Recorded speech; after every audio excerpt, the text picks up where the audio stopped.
Yes, people. Black Eyes TV on again. Bring you that real information. Come in, get settled. Big show today. I'm joined by my co-host, Mr. Riggs, on the scene, and we got a special show today. Introduce yourself, Riggsy. Speak to the people. Greetings, family. Greetings, family. I hope you enjoy this show. This is a good, great show. We're going deep in to the pyramids. We're going into the temples, and we're going to be doing some great deep depth of information. But before we do that, we want to duly, as Richie has done before, is we apologize for any situation that has come forward. And you're going to be seeing many better good shows, as well as the youngsters and the elders. And there's many events coming soon as we will be coming to the States. So, Richie, kick it off. Yeah, as I said, today, people, we've got a very nice, deep, informational, packed show, on ancient African, indigenous, primordial, cultural, spiritual, and consciousness, rites of passage, path to immortality. And we're joined today by two powerful brothers, one elder, But before I speak again, the elder wants to come on, speak a few words, introduce himself properly, and introduce the show. So without further ado, brother, Ptah, go in, speak your words, introduce yourself, and so on. Dua, Duau, Nezarak, Ramech, Immortality. Greetings and divine greatness to the family and all citizens of the Nile Valley cultural consciousness spirituality. Anuk Ptah Seker. My name is Ptah Seker. I am the royal scribe, master craftsman, and keeper of time of Tchr-Pr-Ra, the holy house of Ra, and the Shock Metaphysics Virtual Comedic Wisdom School. What I first like to do is perform the Hesi, the Saku, the affirmation, so that I can gravitate everybody to the present time, to the present moment in time and space, because what we're here to do is recapture our ancient African indigenous primordial cultural spiritual consciousness. And to understand this, we must achieve our immortality. And the only way to achieve your immortality is to perform your rite of passage. This is your ancient African indigenous primordial rite of passage, by knowing where this star subject is. So I will perform the Hesi, and it begins, O Ast Ermut Puat Nataru Pa Nebu, the mother of the Netcherus, the mistress of Pet, the maker of mankind, she who is mighty in words of power. Bless us humble servants for Ankh life now present, for we seek the counsel of the ancient ones, and we practice daily the ancient Ma'atian ways and ancient Ma'atian truths. We strive evermore to become one with thee in this world and in the existence to come. We ask that you bless us on this, the 23rd day of the 9th month of Sekhmet, the 311th day of the year after the heliacal rising. There are 39 days remaining until Ubin Subtit Cyrus rising, Wet Ren Pet Dejit Heb, the 4th day of Hapi, the 21st day of the 3rd month of the 3rd season of Pert, year number 7, AFNK/ST, after the founding of New Kemet, Naga-Kemet, Samatawi, phenomenon of precession, new age order, the great golden age of Ma'at Hapi ASAR. We ask that you bless our families and friends and all those of us who gather together to worship in your most holy, sacred, and glorious ancient Tamarian name of Ast Ermut Puat Nataru Pa Nebu, for in the act of seeking you there is much comfort. So as it is spoken, so let it be written, so let it be done, so shall it be, for now and forever forward. Ra Nabateshara, Panata Apupamaat, Onkwas Dejet, Uncle Jasaneb, Uben Nefi Kirpa Nebu Heru Ma'at, rising always in divine excellence with Ma'at, all day, every day. Hotep family, my name is Ptah Seker. That's all. Yes, ASAR. Yes, my brother. And again, we're also joined by ASAR KA, who's also come on Black Eyes TV before. Brother, unmute your mic, introduce yourself, speak to the people.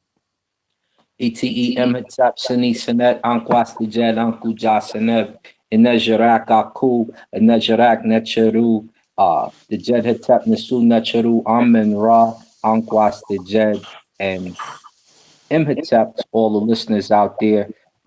We're joined by, of course, our good brothers from Black Ice TV. That's our family from the UK, and we got the elder with us. We got the Grand Master with us. We got Brother Ptah Seker. I'm here on the sidelines. I'm going to add some extra information as he breaks down the astronomical universe to you, and sit back and get your seatbelts on. Let's go. Let's enjoy the ride.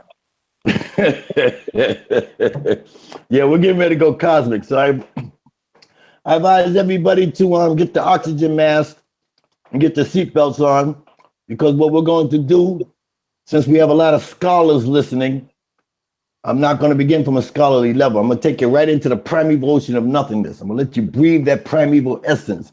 Then I'm going to bring you out of the primeval ocean as our creator, Tchr-Pr-Ra, released himself, creating this universe, which is where the egg is, which released energy outwards that created the outer verse, is where black holes, dark energy, and galaxies exist.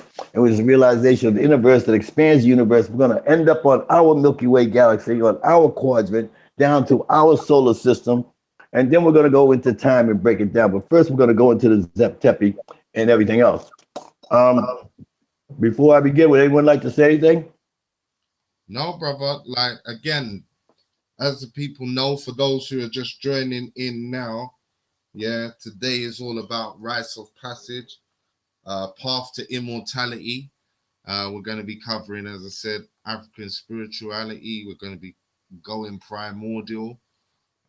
Some of the brothers was asking in the chat, what was the language you guys were speaking at first in the beginning? So like, let's start there. Let's clear that up for those in the chat room. When you was just giving the blessing, what language was you speaking, brother? We are speaking our most earliest ancient African indigenous primordial Naga-Ship, Nesubiti, Sibats, Mutnatats, Hemets, the immortal ones of Ma'at's primordial language, which is Medu-Neter or Medu-Neter, which the Greeks call hieroglyphics.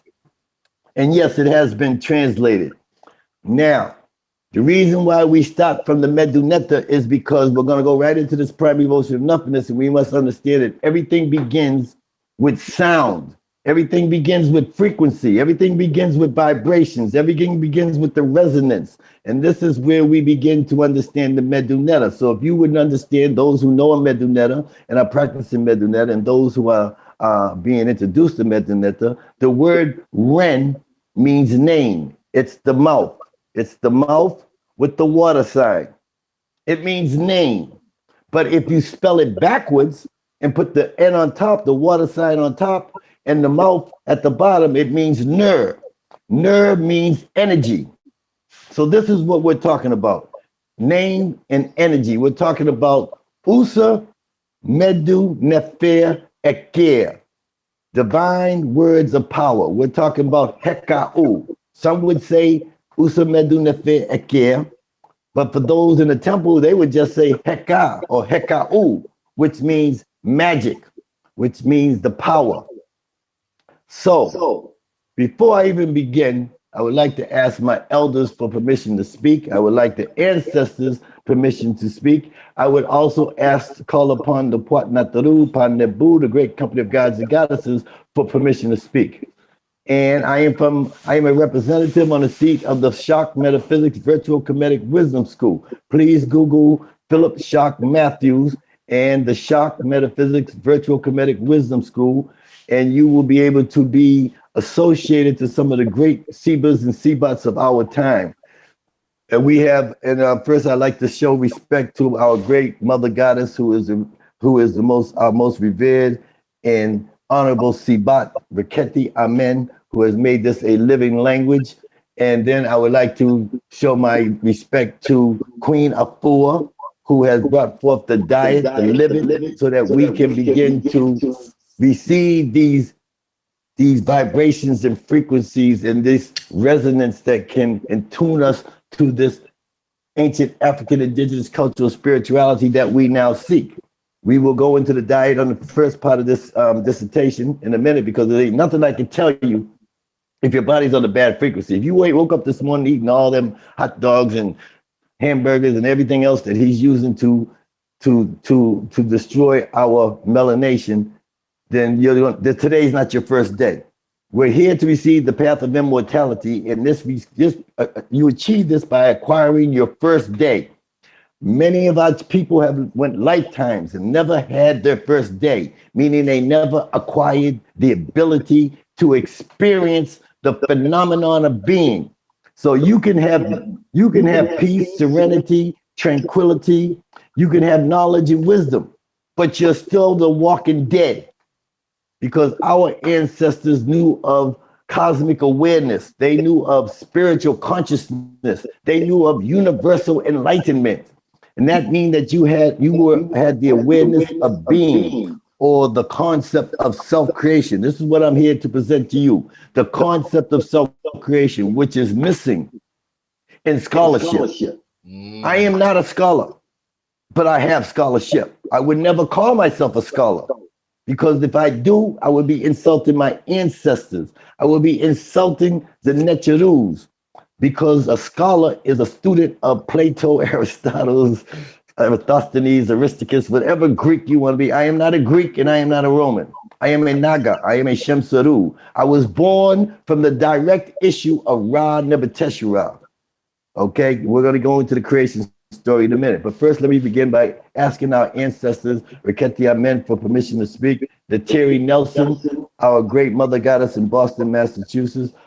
The Queen of Four in New York City. Ra Healing in Boston, Mass. And I would also like to call upon our great elder, Samaj Ptah, Ptah in New York City, and also to Dr. Professor Leonard Jeffries, and to Professor James Smalls, and to Dr. Siba Kabakamini, and to a host of others, Reggie Mabry, especially my brother Reggie Mabry at Sonetta TV, Black News 102, our great Siba, who is his scientificness, and I'm going to bring about this. What we're going to introduce today is science, mathematics, and cultural spiritual consciousness. We had not a religion. We were never religious people. We had a doctrine of Ma'at that was based upon the ancient African cultural spiritual consciousness.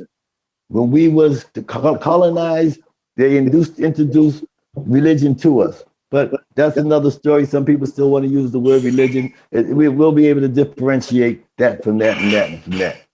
So I would first ask all the ancestors for permission to speak. And what I'm going to introduce today is the cosmic revelation. And this cosmic revelation is predicated upon the concept of self-creation. So let me begin by saying there is an order that applies to all things. This order is called the order of existence. It was issued by the creator of all things, Ra Tchr-Pr-Ra, to ensure the continuous perpetual evolutions of all things. So when I speak to you of the new age order of the great golden age of Ma'at Hapi ASAR, aka Aquarius, and the new age order of the great golden age of Ra Tchr-Pr-Ra, it is of this order that I speak. Is anybody in the chat room? But before I go, because I'm getting ready to go cosmic in a minute. And once I go cosmic, we're gonna go up. So if any chat room questions or anything so far, we can just, You know, we got plenty of time tonight. We can take our time. We can take our time and digest this cosmic energy. Listen, as we go along, as we move along to the chat room, anybody who has questions, feel free to pose them. But for now, brother, we're moving nicely. You've explained what you was talking in the beginning. So trust me, I'll monitor the chat, and if we need to stop or I need to ask a question from the chat that I feel is relevant, I will hold you up. But for now, the table's set. Let's begin the dining. Okay. Excuse me. I woke up sick this morning. My queen gave me my ginseng, my beef pollen. I just come back from the store. I got my cucumbers and my pineapples and strawberries. I'm trying to maintain back to my equilibrium where it belongs. But let's break this down scientifically, first of all, since everybody is a scientist. Now we got people that are atheists. We got everybody. We're everything but who we really are. What is our African spirituality?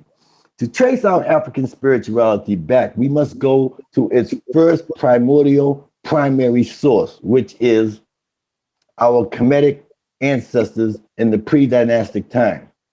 They have a collection, a repository of literature. And this literature begins with the mastaba text, the pyramid text, the coffin text, the Theban text, and of course, all the way up to the Greeks and the Romans and the Coptics and so on and so forth. So now, when we deal with our most ancient African indigenous primordial concepts, we must go into the Medunetta and interpret it and translate it properly. When I say properly, I do not mean Champollion. I do not mean Rubens, Labritza, or Birches, or Bremstead, or Petrie, even though these European scholars have contributed much to an interpretation of our ancient African indigenous primordial ancestral etymology. But when we understanding how to interpret it and express it in the eyes of our ancestors instead of the eyes of the European, we must take upon a new concept. And this concept is not new, it's very old, but the concept is the concept of self-creation. And this is where we're going to begin. So when I begin the scientific text, I want to let you know that these 5 entities or these 5 descriptions that I describe to you or define to you as the primeval ocean of nothingness would be new, primeval ocean of nothingness, dark energy, oblivion, and the cosmological constant. These are all the same thing. This is the all of alls, where everything is, was, and shall be. This is the essence of our melanation, the darkness, the primeval ocean of nothingness.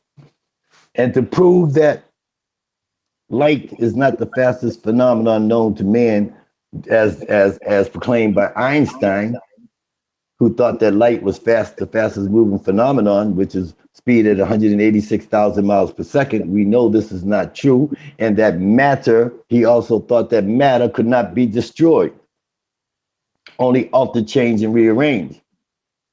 But Stephen Hawkins has now proved that these black holes, which are called in science dark body radiations, which are galaxies or black holes, do not operate under normal circumstances. So we know that an active black hole, when active, any object or any energy that is rounding its gravitational pull will be sucked into this black hole, and its atomic value will be disassembled and decimated. So, and we know that in the religious text or the cultural spirituality text, that on any given day, a god can die, because we know that Uncle Set killed ASAR. Set killed ASAR. We know this. But how can a god die and a god is immortal? So we have to be able to apply the science with the cultural spirituality, and then add the mathematics so that there is absolute accountability and star validation. I'm just trying to lay a foundation for you right now, because we got guys calling themselves God killers and atheism and so much foolishness going on. But we want to add this to a whole balance of things so that we have absolute accountability and star validation and tangible evidence that's standing in mute testimony on the walls of the pyramid, the mastaba text, the temple of Unas, the temple of Teta, the temple of Pepi, all the way up to the Ptolemies. Even the Ptolemies believed in the concept of self-creation. The only one that doesn't believe in this is us black people. Okay, is there any questions so far as I begin? Because I want to make sure I'm taking my time because I don't feel very well and I don't want to overstep. When I go cosmic, I want to go cosmic. And I'm going to take you on a journey to get you right where you're at on this planet, where you can be stabilized and acclimate yourself. No, we good, brother. We all up to speed right now. Unless there's anything my brother ASAR wants to add at this point. Let him go. Let him go. That's it. That's it. Don't worry, brother. I want you to lay down that hard premise first before we even deal with questions properly. Unless it's something directly relating to what you're saying, I won't be stopping you. Beautiful, beautiful. Okay. So now, I'm going to start off with the spiritual text. The spiritual text, which is written in the pyramid text, which is broken down for you scholars as in the Book of Coming Forth by Day, the Tchr-Pr-Ra, and in the Tchr-Pr-Ra and knowing the overthrowings of a Pepi. There are a collection of papyrus papers that they gathered together that they corrupted, fragmented, plagiarized, and then they regurgitated back to you in an unholy manner under the guise of scholarship. I am Ptah Seker. I'm from Tchr-Pr-Ra. I've been a initiate and a practitioner of the Kemetic faith for over 55 years. I'm 63 right now, so I was born in the temple. They released me out in the temple to bring forth this information because it seems that nobody has a clue. Everybody's running around saying anything that they want, inventing all types of rituals that they want. That has nothing to do with our concept of self-creation because nobody knows how to tell time. Because if you knew how to tell time, you would be able to place everything in a Ma'atian order. Because we do not have a chronological timeline. This was given to us by our colonial slave masters to maintain our subjugation. Okay? Now, we have a meteorological star timeline. In other words, we have a star chart that was built upon the phenomenon of precession. So if you was understanding the telling time, or if you was having a dissertation or a discourse with somebody and you brought up, well, my ancestors back in 5000 BC built the pyramids, it shows me that you have a corrupted information. Anytime you mention a 5,000 year timeline, you're talking a Gregorian timeline. You're talking information that was given to you, and it's called contraband. Contraband is a word that means black people conditioning other black people into mental, physical, spiritual, subjugated slavery, or as I like to say, niggas teaching other niggas how to become slaves. Okay, so this is why we've implemented the meteorological star timeline. And what makes this so beautiful for you today is that we are living in two great ages. We have just passed the great golden age of Pisces, which we call Set. And we just entered in the great golden age of Ma'at Hapi Asar, which they call Aquarius. So everybody knows the age of Aquarius. We just dawned on the age of Aquarius. And in my timeline, within the meteorological timeline, which is called the Ipet-Heru, Shabit-Dem-Twa-Heru Pama'at, which is Ipet-Heru means, Ipet means to measure, Heru means day, the measure of the day. This is what we call on the calendar. And then we have another word called Shabit-Dem-Twa-Heru Pama'at. Shabit is your shadow. Shabit-Dem-Twa, M-Twa means the star. Shabit-Dem-Twa-Heru Pama'at, the day, in accordance with the doctrines of Ma'at. We use the shadow as the second, as the mirrored image of the reflection of Ipet-Heru, because Shabit means that when the sun shines upon your body, it casts a shadow. And if you was to recognize what this shadow is, if somebody asks you what is your shadow, what are you going to tell them? You don't know. But if one comes from the light, and the light is atomic energy, the hydrogen atom, and when the light shines on you, it casts a shadow. So if one is light, the other one is light and is atomic, the other has to be radiation, which is subatomic. So that's how you begin to interpret and to perceive and relate and equate the esoteric and esoterical information and doctrines of our ancestors. But trying to move you forward into this cosmic revelation so we get you right into it. So let me just break this down into our spirituality within the Medunetta text as it is interpreted from the Tchr-Pr-Ra, the Holy House of Ra. Most of this information you can Google, but what you will receive is fragmented, plagiarized versions that regurgitated back to you to keep you believing in some Ptolemaic fantasy. A Ptolemy the first, Soter, Serapi, Seshw-Ntchr, Mary, Amen. But we're going to go beyond the door of European understanding, and it's going to take your Nagahood. This is called the Naga-Ship. This is your divine birthright. Now, the text goes, and the spiritual text goes, I am he, she. I am he, she. Let's get this first. He's a he, she. Our creator has a masculine and feminine energy source, okay? I am the he, the she, who existed in the primeval ocean of nothingness, eons and eons of evolutions ago, before the beginnings of time. When I thought that the moment had come, I fashioned my mouth and I uttered my name as a word of power. With this power that was my birthright, I fashioned myself in forms from out of the primeval ocean of nothingness. I was alone at this time. There were none others with me then.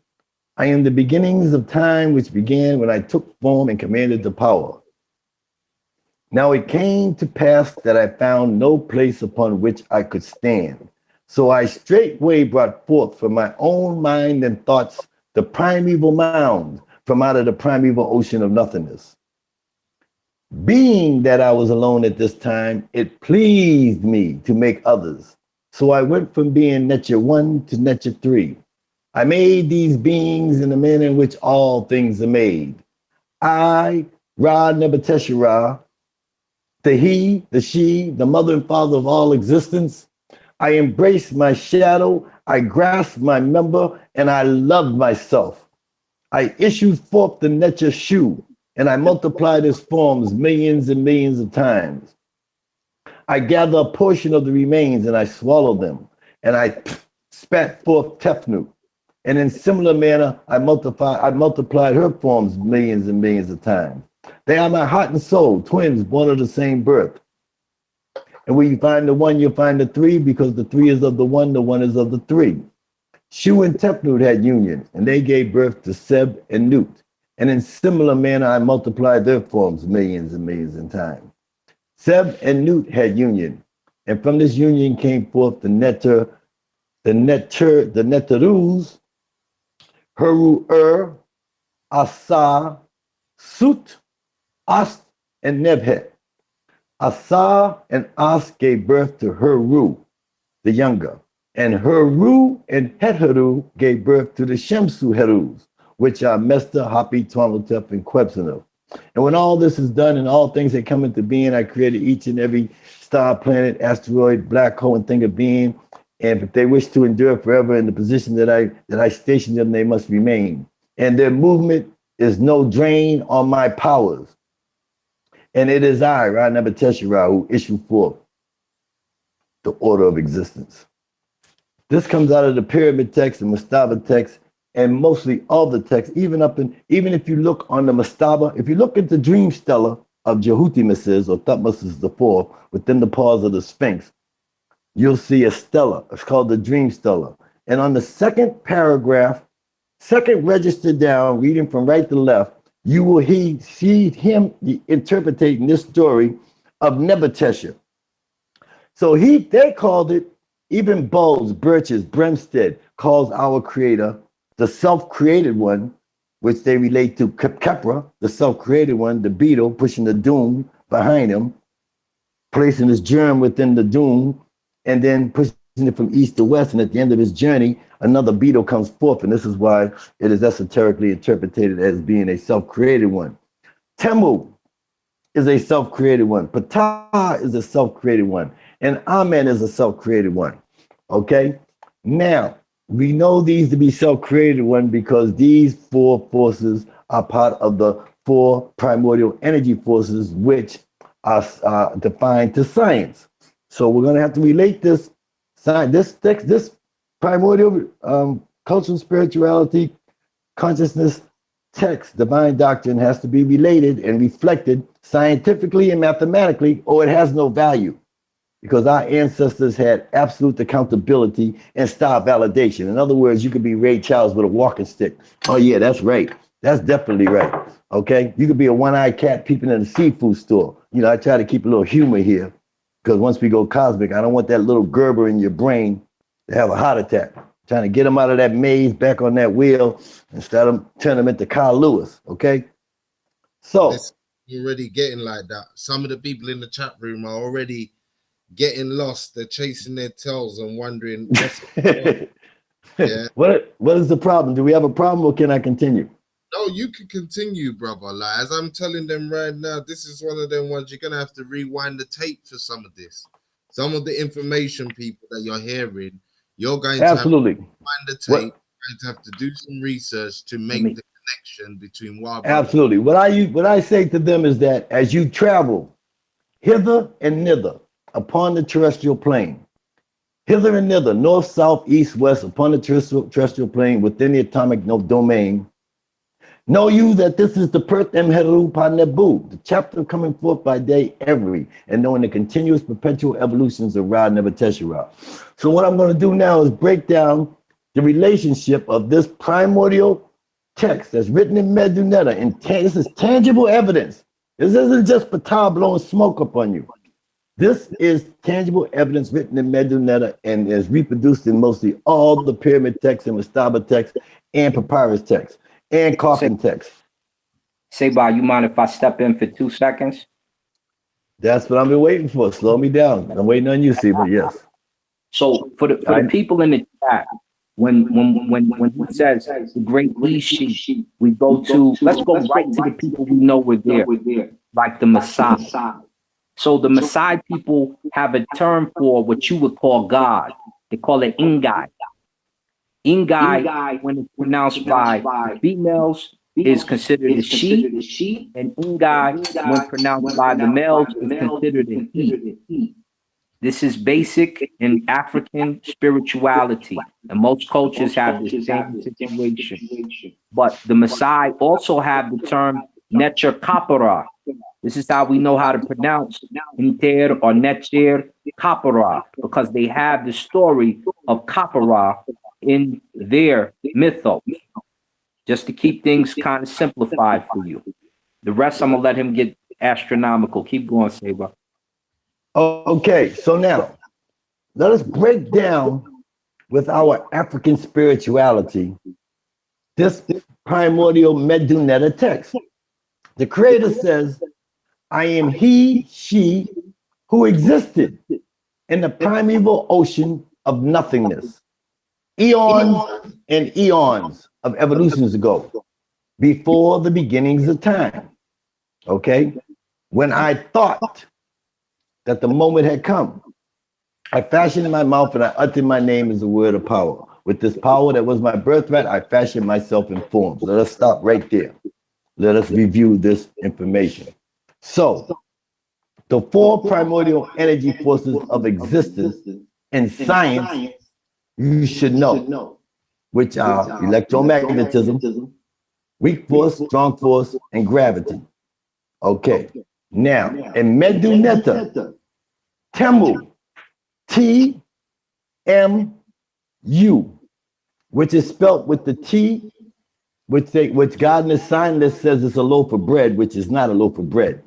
The Greeks, Hold up, brother. We got an echo coming through. 1 second. Let me just try and fix this. Is it an echo? Is it me? Hold up. Let me just adjust the levels. Speak now, brother. Oh, absolutely. So, in Medunetta, let us break down these four primordial energy forces as they are described by our ancient African indigenous cultural spirituality ancestors, because this is where they stole it from us. All they did was they fragmented it, they corrupted it, they plagiarized it, then they regurgitated it back to you in an unholy manner. So they're teaching you your information and telling you it's theirs. So let's go back to the source and lay a foundation in Ma'at so that we can find absolute accountability and style validation. Because if Ma'at isn't present, I'm not present. So I'm going to lay down this foundation for you so that some people are saying right now, well, Ptah, you can't tell the people all this. This is hidden stuff. That's all part of the great golden age of Amen. So once we go into time, we're going to have another hour left after all this. So I go into time, go through the methodological style timeline, go through the great ages as we move to the phenomenon of precession, and understand who Amen really is and why he was called Amen-Ra. Because if you ask a Kemetic person today what their spirituality is, I mean, who do you believe in? First thing that's going to come out their mouth is Amen, Amen-Ra. And this shows the lack of temple discipline. I'm from a temple. Okay, so now the four primordial energy forces are electromagnetism, weak force, strong force, and gravity. First, he said, when I thought that the moment had come. When he thought the moment had come means he became Temu. Temu becomes the first attribute of manifestation of creation, of the self-created one. The creator, Ra-Nefer-Tchr-Ra, had to take on four forms, four attributes before he became the fifth one, which became Ra-Nefer-Tchr-Ra. So the first form he took was Temu. Temu means to think. Temu means to plan. Temu means thought. Temu means mentalism. So we equate this to the scientific definition or term as electromagnetism. If everybody is with me, I can continue. Now we go into energy that is collected, absorbed, and then stored must be released because we're inside now. What we're inside now is the primeval ocean of nothingness. Thank you, dear. Jensen, baby. What we're trying to describe now is the primeval ocean of nothingness. So let me get you there first. The primeval ocean of nothingness is a place where the ancient ones dwell, the Ogdads, okay? Or the Kemenu, whatever you want to call them, okay? But they exist there in forms of energy, thought, feeling, and non-motion. It is inertness. It is non-motion. So, to show you and prove to you that light is not the fastest phenomenon of known in existence is because light moves at 186,000 miles per second. And we exist in the outer verse. The outer verse means the expanding universe, where there are dark body radiations or black holes or galaxies that are pushing away and expanding the universe. What are they pushing away from? Well, if you knew science, Google the Byron plasma barrier. And this is a point where atomic energy cannot go further, cannot exist any further in a stable environment. This is called subatomic. And this part is called the inner verse. So we exist in the outer verse. Then there's the inner verse. That's why it's called a universe, because it's a multiverse. It has the primeval ocean of nothingness. And inside this primeval ocean of nothingness, there's a void. It is the void. There are two voids. One is the void. One void is the product of void. One void is the product, and one void is the origin of the void. So we're gonna get right into that in a minute. I just want to break this. I just want to give you a visualization. I just want to get your mind to start thinking on a Naga level, on a black level, on an African level, on a spiritual level. You know what I mean? Without Jesus, without Muhammad, without the Christian. I'm not attacking nobody. I'm just trying to go beyond the door of European understanding and take you back millions and millions of years, because our civilization is millions and millions of years old, and I have tangible proof, and I'm going to prove this to you in a minute. Even though they're going to call it circumstantial tangible evidence because it deals with the stars, but we're going to go beyond that. So now, the light exists in the outer burst, because the light is a hydrogen atom. There's a proton and neutron surrounded by a proton and neutron surrounded by a nucleus that has an electron. Okay, now subatomic energy has only the electron, and inside the subatomic is an area we call the innerverse, and inside this innerverse there's an egg-shaped anomaly. For those who don't believe me, that think I'm just blowing smoke, all you have to do is Google COBE, Cosmic Observatory Background Explorer, and then when you get there, you Google Cosmic Microwave Background radiation, cosmic background radiation. Okay, because NASA has a satellite called Kobe. I mean the Hubble. And the Hubble has a cousin called Kobe, and they took Kobe to the deepest part of the void of deep dark cold space. Someone said, "Well, take a picture, see what's in there." And they took this picture and they found this egg-shaped anomaly. They know because of its red and blue heat signature that it is the molecular appearance from the source of all creation, meaning it is the origins of subatomic space. Now, my ancestors knew of this egg-shaped anomaly millions and millions of years ago, which they just found in 1989. But this egg exists within the innerverse, and it's surrounded by a ring of gamma. And this comprises the innerverse. I'm going to break down the innerverse in a minute. I just want to give you a visualization of this multiverse that we call Oblivion, the innerverse and the outerverse, so that you can understand where the heck you're at. Because right now you're lost in space. You're on a diet that is under candida, meaning you're walking dead, meaning scientifically you're breathing, you're seeing, and you're thinking, but you're scientifically dead. And you don't know how to tell time. So now you're lost in space. So you're like a zombie. So what we're here to do is I'm only here to help you remember your divine birthright. And your divine birthright is, your divine birthright is immortality. Don't never forget that. And the only way you can reach immortality is through your rite of passage. The calendar is your rite of passage. The prophecy states that we will be sent something from the past to join with something from the future, something from the material world to join with the physical world. The Samatawi, union of both the past and the present. The physical and the spiritual world will be contained in the revelations of a secret mystical spherical diagram called the Ipeteru Shabitem Tuaheru Pamaat, to ensure your divine birthright and to facilitate the journey, voyage, quest of your path to immortality. So we have to remember how to achieve this and to pass this down to our children and to our children's children. How is it that for 3,000 years, 2,000 years back to AD is the birth of Jesus on the Gregorian chronological timeline, AD, Ani Domini, not after death, it means Ani Domini, in the year of our Lord. And then we go back 346 years, the Julius Caesar calendar. Then we go back to 300 is Alexander. We go to 754 is the Greeks. And at 1000 BC is the Kush kings. 700 years before that, they say was Ankh-Nat and Amenhotep. After that, they cannot keep time with this Gregorian calendar. Okay, everything is speculations.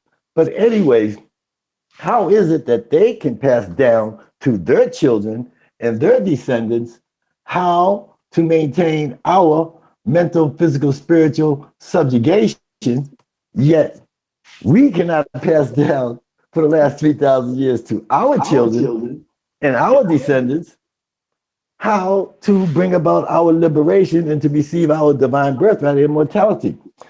And I mean, we have great teachers, Dr. Ben, we have John Henry Clark, we have Du Bois, there's a multitude of master elder teachers that we pay homage and respect to with most honor and reverence.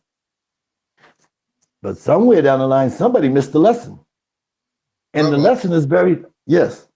This is what I want you to do, yeah? Because we've got a lot of people in the chat room who are used to hearing certain terminologies like immortality associated with religion. Explain the African concept of immortality, because I feel like some of our people that are in the chat room seem to have, you know, they're not getting that concept. They're thinking of the very physical, living forever, not dying. You know, explain. Oh, absolutely, absolutely. You see what I'm eating? I'm eating fruits. I'm going to live forever, which means that the star that was in the sky at my birth. Oh my! I mean, I'm getting the call. I shouldn't be getting the call. Shouldn't be getting. Okay, there he goes. He's gone. Let me say this. Energy doesn't die. Energy can only transform. So unless anyone can put a date on when energy came into existence and when energy will expire, let's be clear. Energy is an immortal factor of our regular lives. And you are made of what? Energy. Right. That's what we're trying to express from this whole thing. I kind of get sidetracked. Don't mind me, family. I like to bounce, bang, bam. I like to go from science to mathematics, back to cultural spirituality. Throw a little bit of that religion thing there and keep absolute accountability and style validation, because in the primordial temple discipline is necessary that you must equate each and every word scientifically with the divine sacred science, with the divine mathematics of Ma'at, and with our cultural spirituality consciousness. So let me just break this down. First of all, we just started off at the beginning with the Medunetta. Don't mind me, my phone just went down. Somebody called me. I don't know what's going on. I'm not touching my phone because I lost my computer. I'll be going into oblivion in a minute. But anyways, now we just went with the circle. We went with the mouth and the end. The water sign is Ner. And Ner is energy. And then you spell it backwards is Ren. Every time you have a question, bring it back to the Medunetta. Then take the Medunetta and you place it in reverse. And everything that was incomprehensible to you is now revealed and understood. So now we know that the creator of all existence, the he, the she, the mother and father of all existence, which we call Tchr-Pr-Ra, which is not his name. Because if you knew his name, you would have the power, right? But the closest thing that we can get to describe his name is Neb-Er-Tchr, which was seen on the second register down from the dream stela of Jehuti. You will see from right to left about 6 characters over 6 Medunetta petroglyphs, photoglyphs from right to left. You will see the name Neb-Er-Tchr with a symbol of a man with a stick holding behind him, showing the ancient one. So, for your proof, for those that need proof, those that need tangible proof, those that need primordial primary evidence, there's your proof. Google the dream stela, and that's 18th dynasty Thutmose is placing a stela in front of a 1,000,000-year-old carving of the Sphinx. Yes, millions of years old. You can look at the megalithic contents of it. But anyways, back to that question.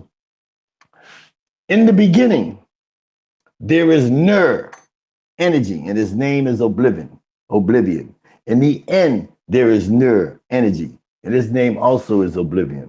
Life is derived from power. Power is the result of energy. Ex-electron, which we're calling Tchr-Pr-Ra in its scientific state. Ex-electron, after releasing, freeing, discharging, or escaping from oblivion, became a source of power. But because this power was dissipating, form and shape was necessary for containment, and the feelings of weightlessness must be overcome. By the controlled waves and rays of magnetic subatomic particles in all directions after taking shape, these 2 basic needs were met. This is the origins of subatomic space.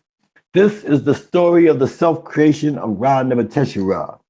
Energy that was lost and now being spent was in need of replacement. This created hunger and a need for replenishment.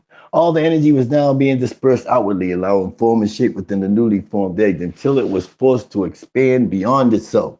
This created a great explosion that hurled shell bits of magnetic subatomic particles, egg fragments, expanding the void of deep, dark, cold space as they traveled, until finally reaching the pause of magnetic repulsion, where they immediately experienced gravity and began to collapse upon one another as orb-like shapes and forms. This creates another explosion. A ring of gamma now surrounds the primeval germ. It allows replenishing It allows for the recycling of energy inwards and of the replenishing of itself. Energy that was not absorbed inwards was released outward beyond the gamma rings as bits of antimatter, and when embraced by interference and embraced gravity, developed in a region that we call the nursery of the stars as dark body radiation, black holes, or galaxies. These dark body radiations, black holes, or galaxies are pushed away from the innerverse and are the realization of the outerverse. The outerverse produces atomic energy, light, stars, planet, moons, and life forms until all the above mentioned energy once again into oblivion. These forces will adjust, expand, and adjust, propel, and expand the continuous perpetual evolution of the expanding universe. Just wanted to break that little thing down to you so everybody can get a little rhyme and rhythm with the energy feeling that the question that just went off. But now, as we break this down, let me break down the scientific aspect since my brother Reggie Mabry's listening. So I got to come with some more energy dealing with science in order to lay balance and lay a scale, balance in the scale of my art. So we must understand that the scientific interpretation, so that there's no spookism. There is no spookism in our spirituality. There is no spookism. It's all cultural spirituality, consciousness, okay? And it's laid down in the foundation of sacred science and divine mathematics, okay? Absolute accountability and star validation. So oblivion, or the primeval ocean of nothingness, or nu. We explain this in modern science as modern sacred science as oblivion. Now, oblivion is a place of perpetual continuance where particles of existence are reduced to the lowest common denominator, invisible strings and strands. It is a form of existence that connects the concept of subspansion and expansion. Its boundaries are endless and ever-reaching, indicating that it is the outer cover of this universe of radiation and light and the inner cover that encloses this universe of dualism. This is the place of the all of alls, the holy of holiest, that sandwiches the universe of radiation and light.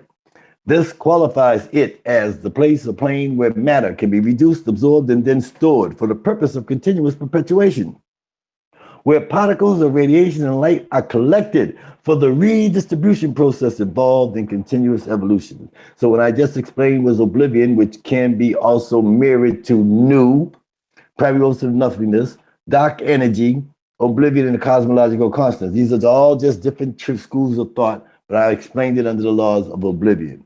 Now we know that the Kobe satellite, as they took a picture of this egg-shaped anomaly from the Kobe, COB, Cosmic Observatory Background Explorer, when they took a picture of the CMB, Cosmic Microwave Background Radiation, as they're taking the picture and they're looking at it, the picture starts to fuzz up. So they had to keep adjusting the resolution and as they're picking up the resolution and they clear the picture fuzzes up again, but now they have spectral photometers aboard this ship that's picking up heat signatures. And so now they're detecting another energy force because it's producing a heat signature. They call this dark matter. Okay, so you have dark energy, you have dark matter, you have radiation, and you have dark body radiations. This is all they got. When you Google science and its primordial energy forces, this is all they got. They got electromagnetism, weak force, strong force, and gravity. They got dark energy, dark matter, radiation, and they have dark body radiation. Okay, so I just explained dark energy, which is oblivion, nu, or primeval ocean of nothing. Now let's break down the next one, dark matter, okay, which we call interference. Interference is the principle or spirit that is the one constant that affects change in an ever-changing universe. It is the spirit of continuation and development. It is the force that causes change and alteration. It is unceasing, unalterable, and always at work. Water that is found in three forms, solids, liquids, and gases, are elements that bears witness to interference. Changes in nature occur at random, caused by storm, drought, or environmental relapse. Interference is all of these things. It is the reasons for the colors of light. It is the reason that radiation radiates. It is the master of death that cannot die. There is no force in the universe that is older than this. This is the story of beginnings and endings. This story cannot be isolated from anything. It has something to do with everything. So now we just explained dark radiation, okay? dark energy, dark matter. Now they have the egg, this cosmic background radiation. They call it radiation, cosmic radiation. Let us explain what this is. You can Google it too, but let me just explain it through primordial temple discipline. Radiation is an energy form that is the result of a supernatural phenomenon, a universal metamorphosis involving beginnings and endings. It is the molecular appearance from the source of all creation. It is the force. It is the force that drives the universe to expand outwardly and uniformly. It is a living, growing force, and because of this, it was thought to be a germ, the germ of life, the primeval germ of existence. Okay, so now we're moving along. Let's see how am I doing with charging here. I'm good. I'm charging up very well. Good. Okay, so now we move from breaking down the scientific aspects now before we go back into the cultural spirituality. And then we got to go into the mathematics, because then we have to apply Gij, comma J equals 0, which is Dr. Gabriel Yibo's mathematical equation, in order to have a mathematical sound balance of what we're talking about. Because what we're producing here is called the RSGUT, which we call the Rosarian Star Grand Unification Theorem. Dr. Gabriel Yibo has the God Almighty Grand Unification Theorem. You can go to my book, The Cosmic Egg, aka The Primeval Germ, a journey of 59 plus 21 zeros, which is on my website, www.PtahOriginals.com. And I'm quite sure my brother on the UK, Black Guys TV 7, my brother Richie will have that underneath the video link. That's right. Yes. But anyways, let me continue while we're on this cosmic journey. Anybody need any more oxygen? Make sure you get your oxygen together. Strap in your seatbelt. Let's continue. Okay, so now we just went through dark energy. Now we went through dark matter. We just explained that cosmic egg, which is radiation. Now, this is the laws of universal dualism. The two key players are radiation and light. Within the universe, these two supply it with heat and movement. Radiation and light, without an understanding of these two forces, the universe is without explanation. Radiation and light are the forces that allow uniform expansion and are the reasons why the universe is expanding. They are mirrored images of each other, different only in their limitations. And from these two forces comes the laws of universal dualism. Okay, so now while we're on the scientific level, let me keep it going before we break it down a little further. I want to keep the scientific part down going, because I don't want anybody to think that we don't have the scientific information to relate to our sacred African indigenous primordial cultural consciousness spirituality, because we taught the world this. Okay, we spread it. ASAR KA, our paternal father, he took this knowledge all around the world. And that's why you see these pyramids and all these megalithic temples and everything. It comes from us. All these megalithic temples are orientated to the constellation of Orion, to the Pleiades, to Sirius, and in the north to Draco, to Polaris, Vega, and Vegan. This is how we knew how to tell time. Everybody's on the same time but us. We're on some Gregorian time in Times Square watching some mechanical ball take us into a Hellenistic oblivion. But anyways, let's get back to the science.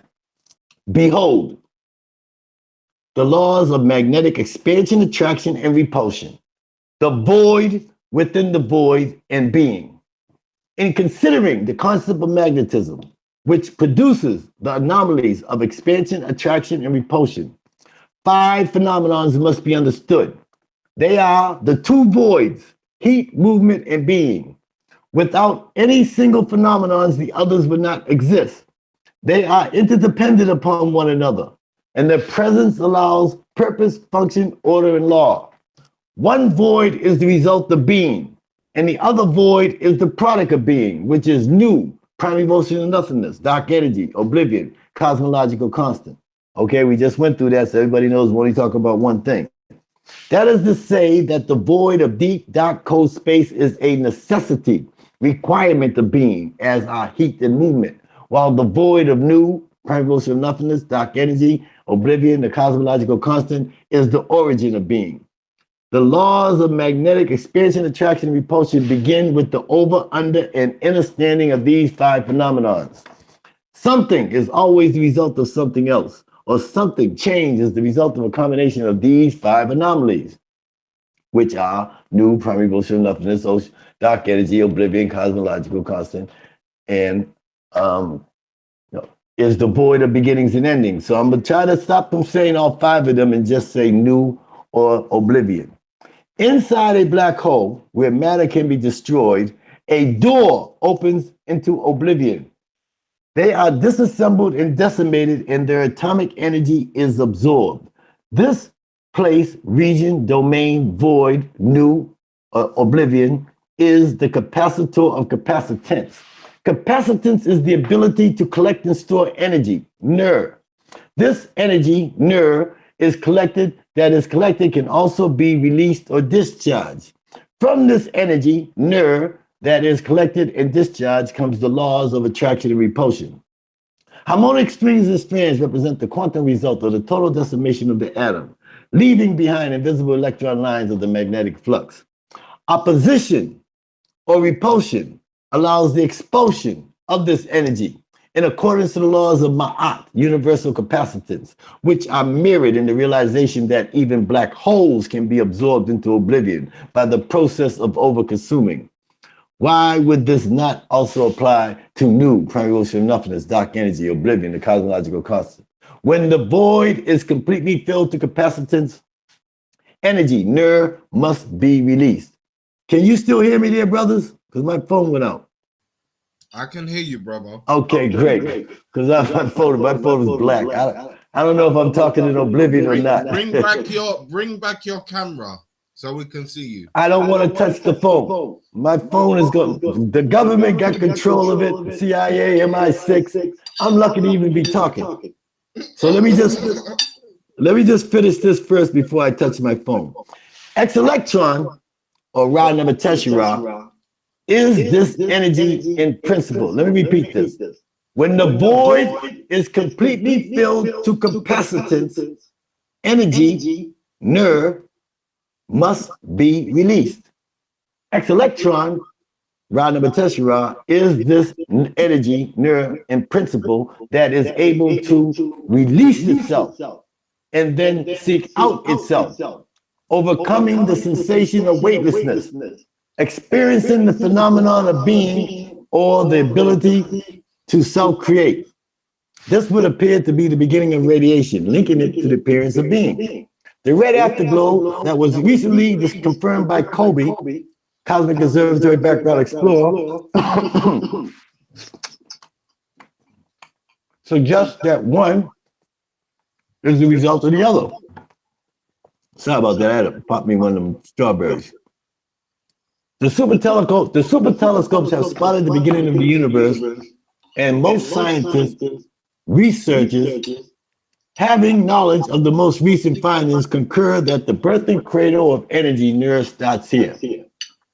The primeval germ, radiation, cosmic egg, or Ra number Tchr-Pr-Ra. Let's begin it. In the beginning, radiation is the beginning of everything this side of oblivion. It is here that the laws of attraction and repulsion begin. Motion is a requirement in the separating of the collective energy contained within emotionless cold voids, such as new, primordial nothingness, dark energy, oblivion, and cosmological constant. In order for this parting to occur, change, interference, the ability to alter and rearrange must be present. This is accomplished by the inclusion of the final 2 players, heat and movement, which allows the development of form and the molecular structure, radiation. Magnetic induction, form is then induced. Radiation is created, and both are the result of being or self-creation. The universe begins in this fashion. Interference is realized in the inner void of deep, dark, cold, subatomic space begins. Magnetic attraction, the strong force, allows X-electron to seek itself out. And magnetic repulsion, the weak force, allows the overcoming of the sensation of weightlessness. These 2 fundamental needs are the first steps taken in inner over and understanding the laws of heat and movement, or the concept of being. Before there was light and stars, there was cosmic radiance. It occupies a portion of space in which the light is absent. In its need to perpetuate itself, the laws of motion were implemented. Having freed, released, escaped, or discharged from new primordial nothingness, dark energy, oblivion, cosmological conscience, and overcoming weightlessness, and upon taking form and becoming a being, the need for replenishment became a necessity. To sustain itself, it expanded with a self-induced explosion in which parts of itself were blown outward, creating a ring or belt of antimatter that allowed it to feed of itself. This great explosion that occurred then was the largest discharge of energy the universe has ever experienced, the birth of dark matter and antimatter. Its results was the natural expansion of the void and the placing of the gamma belt that enveloped it. This envelopment is proportional to the growth of the anomaly and is the realization of the universe or space that has the absence of light. These parts of discarded energy are bits of pure living antimatter that upon reaching the barrier of magnetic flux or pause experience gravity, which is the third the third attribute of manifestation, Tchr-Pr-Ra, which is Amen. Amen means the hidden one. Amen means the mound, because when the creator released himself, he found no place upon which to stand, so he straightway brought forth the primary mound from the primary ocean. This is where gravity comes into the picture. So we're explaining gravity here. We're going to go right into gravity in a minute, because what we're trying to reach is a grand unification theorem, which we call, in Tchr-Pr-Ra, the Rosarian star grand unification theorem. And of course, Dr. Yibo has his God Almighty grand unification theorem, his mathematical equation that deals with geodynamic descriptions of the universe. But anyway, gravity, amen, and collapse upon themselves, creating orb-like shapes, gamma explosions, which release nuclear energy inwards and outwards. The introduction of gravity in the gamma barrier establishes the innerverse and the outerverse. Gravity, contrary to popular academia, mainstream conscious community, and modern scientific community beliefs, is not just simply action from a distance proceeding from masses or the force that attracts one celestial object to another. Source, Isaac Newton, Einstein, and Stephen Hawkins.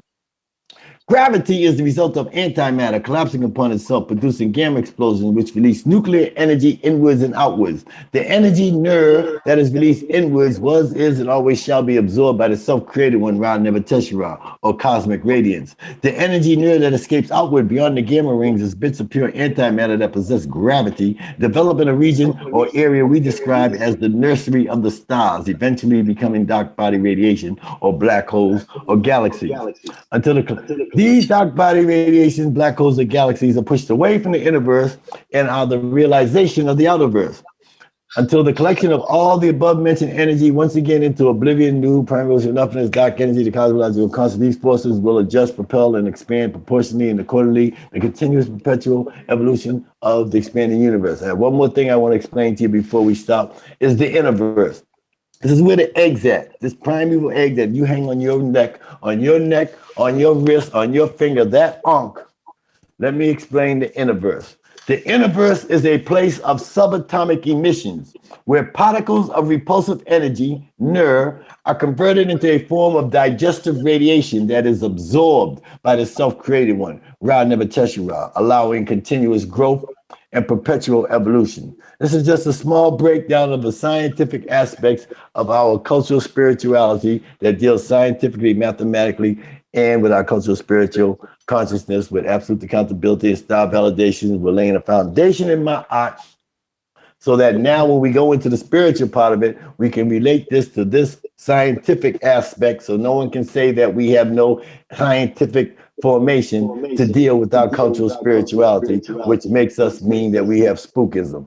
So I just laid a foundation there. I guess we could take a break and let my brother ASAR KA or anybody else in the chat room, and then we can go into the next part, because I'm going to bring you from the innerverse right down into the outerverse, to our Milky Way galaxy, to our nerve, our quadrant, down to our solar system, to our 3 planets, to the Earth, and then we're going to talk about time. Now we got to break down time. And I mean, we're going to move right through this. Listen, I think it's important for people to understand, just before my brother Asar speaks, yeah. Again, when people want to talk about kinetic science and, spiritual systems, yeah, what people have to understand is it's rooted in science, the very science that you're learning in school, and that if you went on to go to university and such and specialize in certain areas, these are the same sciences you'll be learning. So it's important for our black people to understand this, yeah, and understand their history and their place in time, as the brother said, yeah. And it's also important for the naysayers, because again, Black Eyes TV, we've started doing a couple debates. So I know we've got people in the audience now that are looking for the next debate, looking to clarify positions. Well, again, you might not get it first time listening to the brother, the elder, that's taking his time out to speak. But again, this is one of them ones you need to rewind the tape and listen very carefully. And the next time you come to a debate and you hear someone say Kemetic science, or you hear someone talk about the Grand Unified Theorem, yeah, which again, you can go back on my channel and you'll see Dr. Oyibo in 4 short videos explaining what more about what the brother was talking about and from his aspect.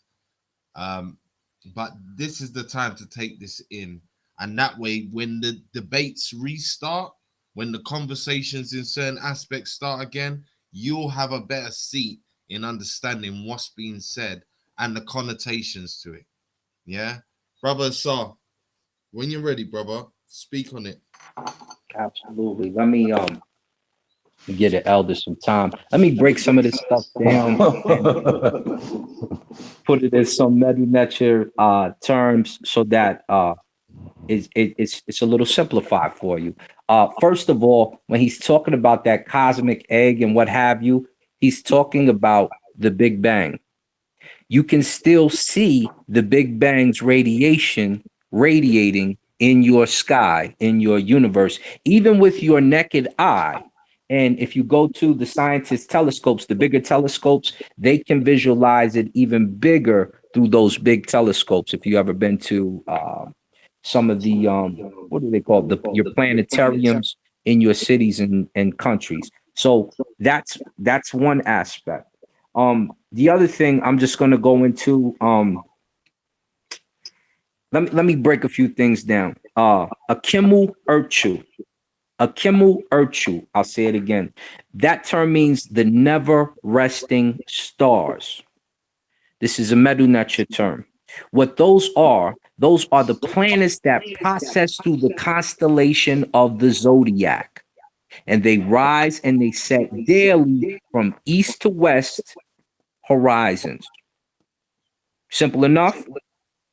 Let's go further. Yep.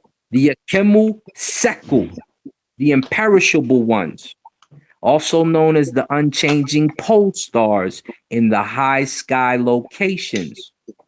These are the particular stars that appear to never move. They don't set, they don't rise. The stars are planets, and they stay in the cyclical cycle, and they are the immortal essence of things, according to our ancestors, right? That's the Akemu Seku, and those are the things that appear to never change location in your sky, okay? You're talking to 2 wind-wet wobs. What is wind-wet? Wind-wet is the term for hour in Medu-Neter. Wob is pure, so we keep the hour pure, right? That's the type of priest that you are talking to right now. Let's go further. I'm going to tell you something about the Aku. The priest and the occupationalists sustain the Neteru in the Per-A and the Per-Ankh. What are those? Those will be your churches, your synagogues, your masjids, your scientific laboratories. That's what those are. Okay? They articulate the aspects and physical, spiritual, and mental insides of the celestial planes for the Neteru. In other words, they broke the sky down into 36 parts. We call these the deacons, for those of you familiar with astronomy and astrology.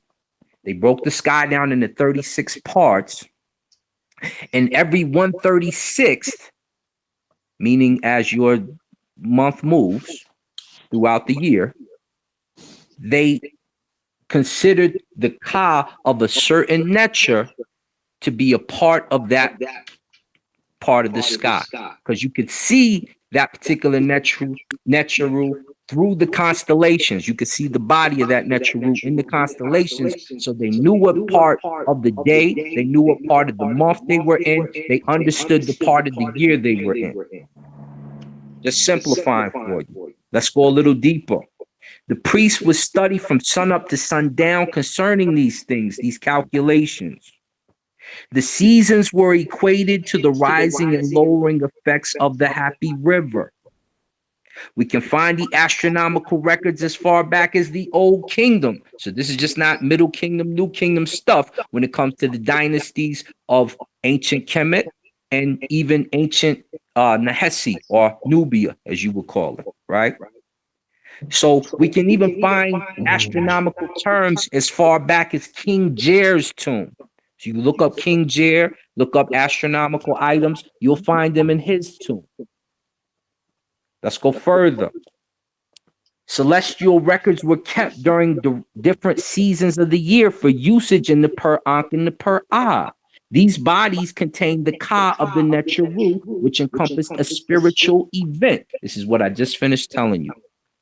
That 136 of the sky represents a particular Tchr-Pr-Ra, and that particular Tchr would be venerated during that time of the year, month, including days and hours. He talked about time. 3 types of calendars were used, right? We had the solar calendar, the lunar calendar, and the sidereal calendar, and it appeared they were making a 4th calendar if you go into Sin and Mut's tomb. Now, the solar calendar is measured from one summer solstice to the next. That's how we kept time solarly. He has a solar calendar. The lunar calendar measured from the crescent of a new moon to the next one. And we did that for 13 consecutive moon cycles. This is real science now we're talking about. The sidereal calendar measured by the Sothic cycle, the one he mentioned, that's the movement of Sopdet, the star Sopdet, or Sirius, as you usually hear it, because you all like to use Greek. And when Sirius appeared, which is around June, we knew that a certain cycle would begin, a certain part of the year would begin. And no different than we just had our brothers, the Illa Ifa, had World Ifa Day, and the new year start. What was that based off of? That Sothic cycle. Guess what your ancient Ramesh family used? The Sothic, the solstice, and the crescent of the moon to tell time, to stay knowledgeable, and to create new sciences. We're talking about the first astronomers and astrologers. Remember, astrology is first, astronomy is a sect from astronomy, and they're now demonizing the astrology, which is the effects that the universe has on your human body, and they're acting as if they do not correlate. But that's okay. It's okay. So I'm just giving you a physical breakdown of what you were hearing from the elder, and I'm giving you the scientific terms so that it starts to make sense to you and clicks. Elder, if you finish with the cherries, you may go back in. I'm shutting up. And Elder, before you speak, Riggs, are you there?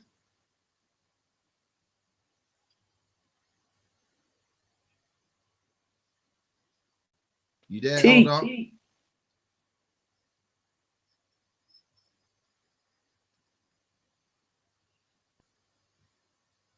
Brother Ptah. Say by Ptah.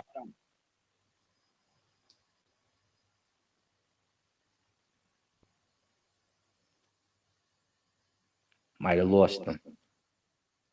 And this is the technicals.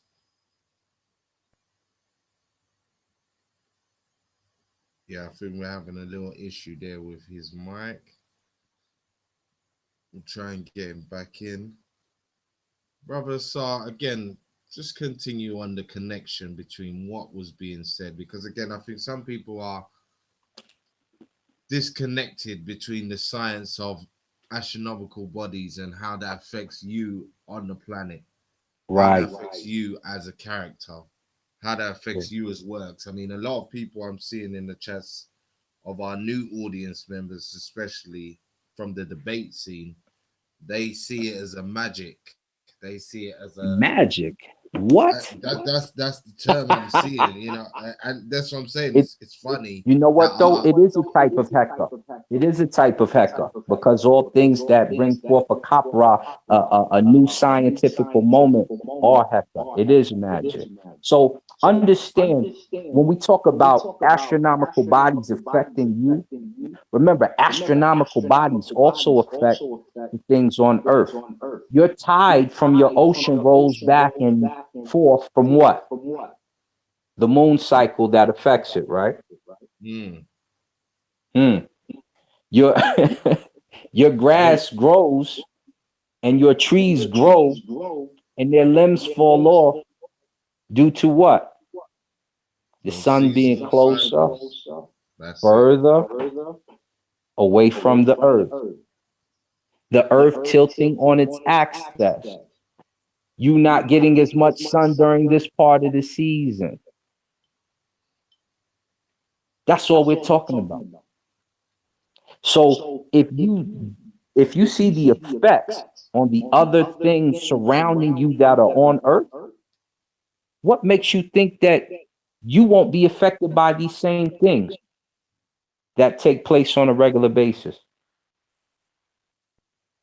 Exactly. That's science. That's how it works. It doesn't just affect these items around you, it affects you. It's why bears hibernate in the winter. It's why you get tired when you get less sun.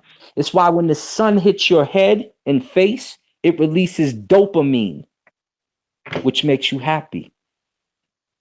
So if you don't think that the universe that nurtured you in the first place has an effect on your body, as some scientists tried to snuff out recently, you will be a fool. You can see the effects on a daily basis. We got the elder back. I'm gonna let him get it in. I gotta go grab my charger real quick. While he's sorting himself out. Again, big up to the chat room that's been listening so far and contributing. Whether you're negative or positive, it's all good. Again, in this chat room, I'm not banning anyone. I'm not shutting anyone out unless you're chatting utter rubbish. That's right. And it's up to the chat. Everybody's allowed to voice their opinion, and I hope you can learn, go away, research, come back. Yeah. No, they need to. Because see, everyone talks science until we talk science, and then you don't understand. And the chat is good. The chat is good for that, because if we talk science and you don't understand science, stop trying to stand on it, because you don't know it.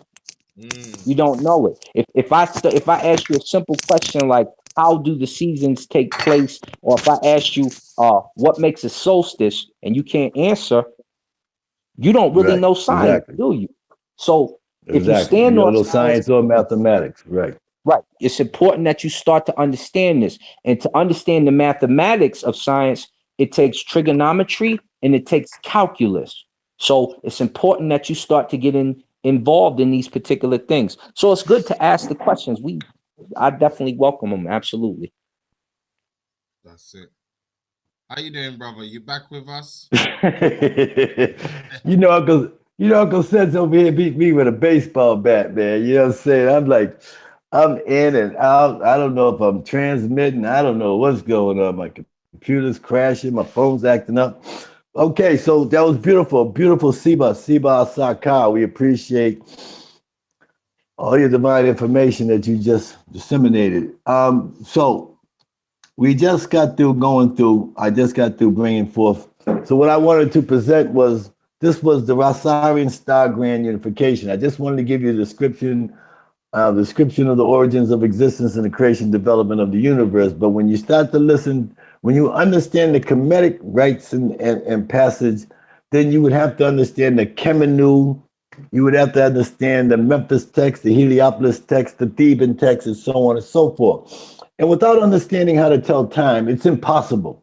It all becomes a lot of chaos, and then so forth and so on. Everybody begins to create their own rituals. And this is where Brother Reggie, my good friend, Brother Reggie Mabry, was bringing about with ASAR ASAR back at the other day. And but what it is that nobody has a calendar. Now, our Queen Mother Goddess, Riketia Men, started the calendar project back in the 1900s. And she did a wonderful job, and I honor and revere her very, very much. But that was in the waning days of the great golden age of Pisces, which was in the 1900s. Okay. Now, in 2012, on the spring equinox, if you got up in the morning and you looked at the sun, before the sun rose, you looked in the horizon, you would see that the constellation of Pisces with the circle at the top is no longer visible. It fell below the horizon. And if you look 20 degrees to 25 degrees up, you'll see the constellation of Ma'at Hapi Asar, which is Aquarius. So we are very, very, very fortunate and blessed to have lived in two great ages. We just passed the great age of Pisces, in which we became injured humanity. We became mental, physical, spiritual, subjugated slaves for 3,000 years. They took us to court when Aspalta, Pianki, Tahaka, Shabaka, and the Kush kings lost control of Kemet by Darius and Nebuchadnezzar and Nebuchadnezzar, and then the Greeks, and so on and so forth, the Persians in the 26th dynasty, and so on and so forth. They took us to court. So without understanding this information of time, so let me just break it down very simply. Time is the movement or measurement of the light through the void of deep, dark, cold space from one point or distance to another. Speed, 186,000 miles per second. Light is the absence of darkness, and darkness is the absence of light. Light is the giver of Ankh, life, to all things upon the terrestrial plane within the atomic domain. Ankh, life, is the consciousness or awareness of being. Ankh, life, is the generic expression of the light that's only found in three forms: solids, liquids, and gases, matter, the elements, the Tchr-Prrras, the gods and goddesses, nature. However, light, atomic energy, Kepra, the outer verse, is not the Zep Tepi. Zep means first, Tepi means time. It is not the first time. It is not the creation of the universe, and it is not the origins of existence and the creation and development of the universe.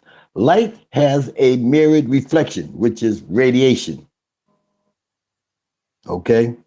And so this is what we have to begin to understand when you say light. When you looking at the light, you can't look at the light like a European. You got to look at the light and see that there's a shadow and say, oh, whoa. If that light is atomic energy and is a hydrogen atom, that shadow that is casting must be subatomic. Okay? So you have to be able to apply yourself into your ancient African cultural spirituality in order to understand. Now, the earth has three movements. The three motions of time are daily time. The earth revolves on its axis 24 hours and 35 minutes. Today it rotates to 24 hours. There's no 35 minutes. I'm going to explain that in a minute.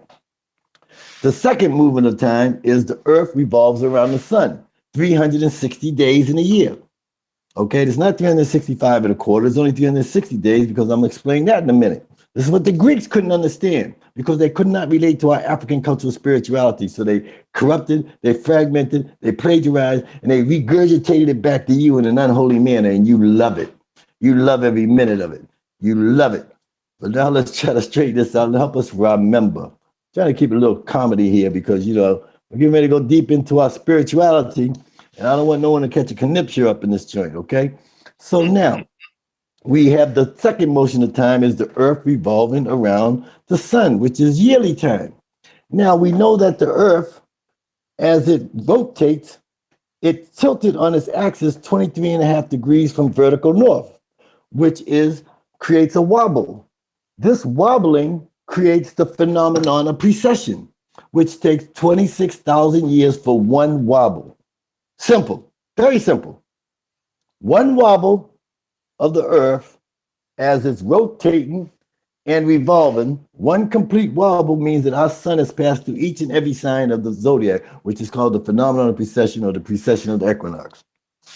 Are we clear on this here? Continue, brother. Okay. Now, hold up. Now, Brother Rich, how is the chat looking? Do they understand phenomenon of procession, or they got questions? Yes. Let me turn my light on. Go ahead. Again, the ongoing conversation is still funny to me because they're still where they going? they're still unclear between what's a religion and spirituality and the science. Yeah, I mean, you could say the code of ethics. So, but like some people run from the term religion. You can call me religious. I don't really care. Either way it goes, religion is what you rely on. It's your code of ethics. It's your spirituality. So, for those in the chat, if you're scared of the term religion because people in the conscious community have demonized the term, don't be. Yeah. Don't be, because some of you still are Hebrew Israelites. That's a religion. Yeah. Some of you are Christian. That's a religion. Some of you are science, which is supposedly the absence of religion, but you run with the code of ethics. Right. And you still use our same hypotheses. So don't worry But our ancient African indigenous primordial cultural spirituality is not religious. We have no religion. We have a cultural consciousness spirituality. But now, if you trace the word religion and you retrace, like, let's just use the word heaven. Let's just break this down for these scholars, because we're dealing with scholars here. These are guys that just Google something and grew a brain overnight. Okay, they're okay. I love them. But let's just break it down so that we can all be on the same page here. Heaven is a description that we might say that the goddess Nut is in heaven, but the goddess Nut is not in heaven. Heaven is a word that was corrupted by the Greeks. Now, the Greeks don't even use this word. Ptolemy doesn't use this word. He used Tchr-Pr-Ra or Tchr-Pr-Ra, which means Tchr-Pr-Ra means Tchr-Pr-Ra means the field of peace, or the field of peace, or the Elysian fields. You ever see that movie, The Gladiator? When Russell Crowe's walking through the grass and he's feeling this grass, he's walking through the Elysian fields. This is what the Greeks call the Elysian fields, which we call Tchr-Pr-Ra, the field of peace.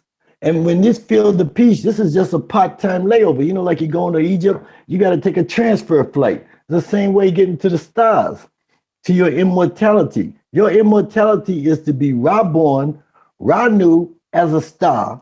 You have to connect up with this Milky Way band, which is the cosmic, invisible, and biblical cord of our great mother goddess, Mut or Nut, because you came from a woman's womb and you shall return to Nut.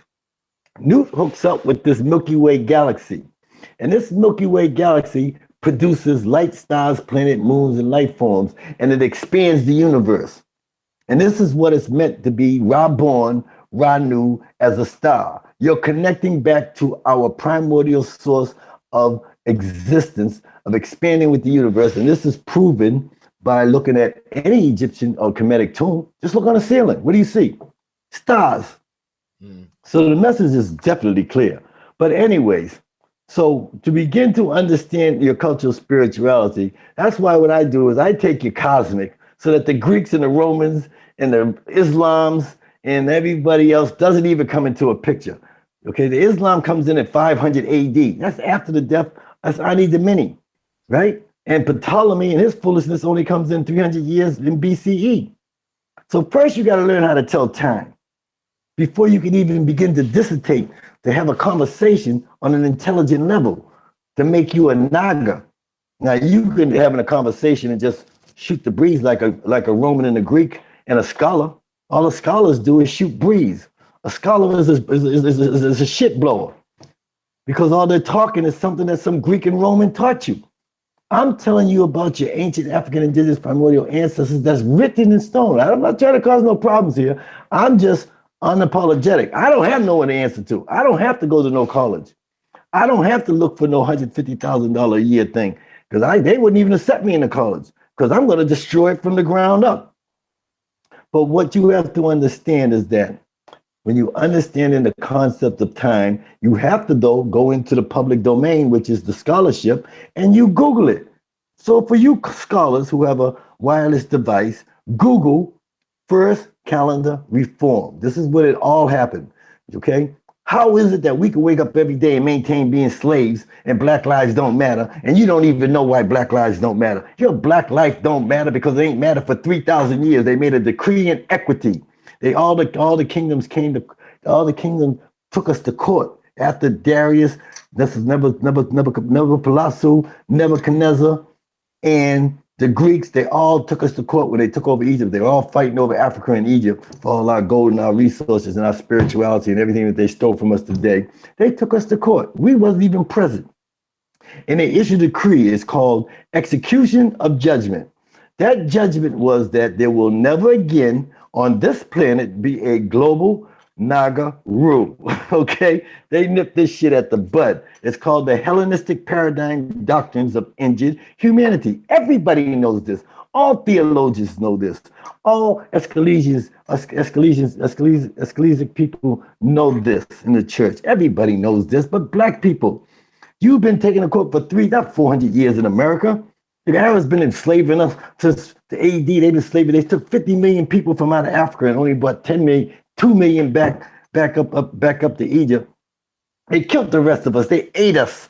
They fed us to the lions because they knew they had to destroy us, because if not, we was going to learn how to tell time again, and then we was going to regain this planet. So anybody that's not talking about time, I don't even want to talk to you. You're not in my league. You cannot debate me. You cannot even come into my presence. So let us talk about time. First calendar reform, 754 BCE, but you have to put AUC. AUC means Ab Urbe Cortitas. Write it down.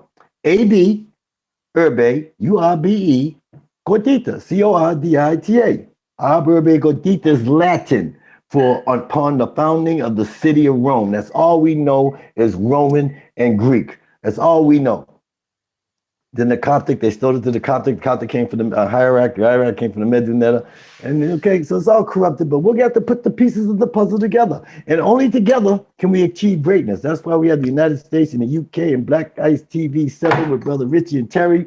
Bam, I appreciate you having me on my show, because I've been banned from everybody else's show. they said, listen, they just cut me right off. I'm banned. Right? So now, we're going to talk about time. You got to learn how to tell time, because what are you teaching your kid in the morning?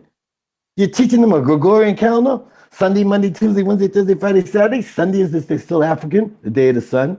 Monday is still African, the day of Jehuti. Then they throw Tuesday. Tuesday's the Roman goddess Twi. Then you go Wednesday. Wednesday, you got to go to Norway to see Woden, and Woden is Odin. That's Wednesday. Woden has a son named Thor. He's Thursday. Then they run you down to Friday, which is in Rome, is Frigga. Frigga is the goddess of Roman conjectural merriment. You know, when they do the orgies and they freak and they do all that, you know what I'm saying? That's Frigga. Party day. That's the party day. That's why everybody, the freaks come out on Friday. That's Frigga. Right, exactly. So now you got to understand what's really going on. Okay? Now you got the months of the year. It's so foolishness that you could even believe what they're even telling you. It must be in the food. Somebody somewhere down the line, there's a retard in the family, or the people who are teaching us are part of this whole conspiracy. Because I know for a fact that on this planet, there are only two types of people. You're either a Seshw-Ntchr or you're a Seshw-Ntchr. I'm a Seshw-Ntchr. I was born from the direct issue of Tchr-Pr-Ra, who created Seshw-Ntchr, who created Seshw-Ntchr, who created the earth netters, and ASAR KA gave birth to her rule, and Heru gave birth to the Seshw-Ntchr, and we rule this planet. But now, Set, the Seshw-Ntchr in the old days wasn't a bad thing, because you got to remember, Set used to be on the back of millions and millions of years with the harpoon and Seppi in the evening every day. So there was once upon a time that Set was Ra's #1 man. So even Set has to abide by the laws of Ma'at. So what he did was, in the phenomenon of precession of 26,000 years, since he was one of the Netchrus that was banished, because I'm going to explain that in a minute, but he waited his 24,000 years, and in the 24,000 years, That's when that Amen-Ra thing went down, when everything became hidden, and then we let these foreigners come in, and then this was all this chaos, and the brother, Daddy left you the throne. He should have left me the throne, so he killed this brother, and then the invading army comes in, bada bing, bada boom, bada bam, and we lost control. We became slaves, and don't nobody know why we became slaves. Nobody knows what's happening. They know what's happening. You go to Georgia, they got a place called the Georgia Guidestone that tells you exactly how to maintain our mental, physical, spiritual subjugation. You Google Casual Killing Act 1669, Virginia, and Casual Killing Act 1619, New York City. Don't believe me? Just Google it. It's in the public domain.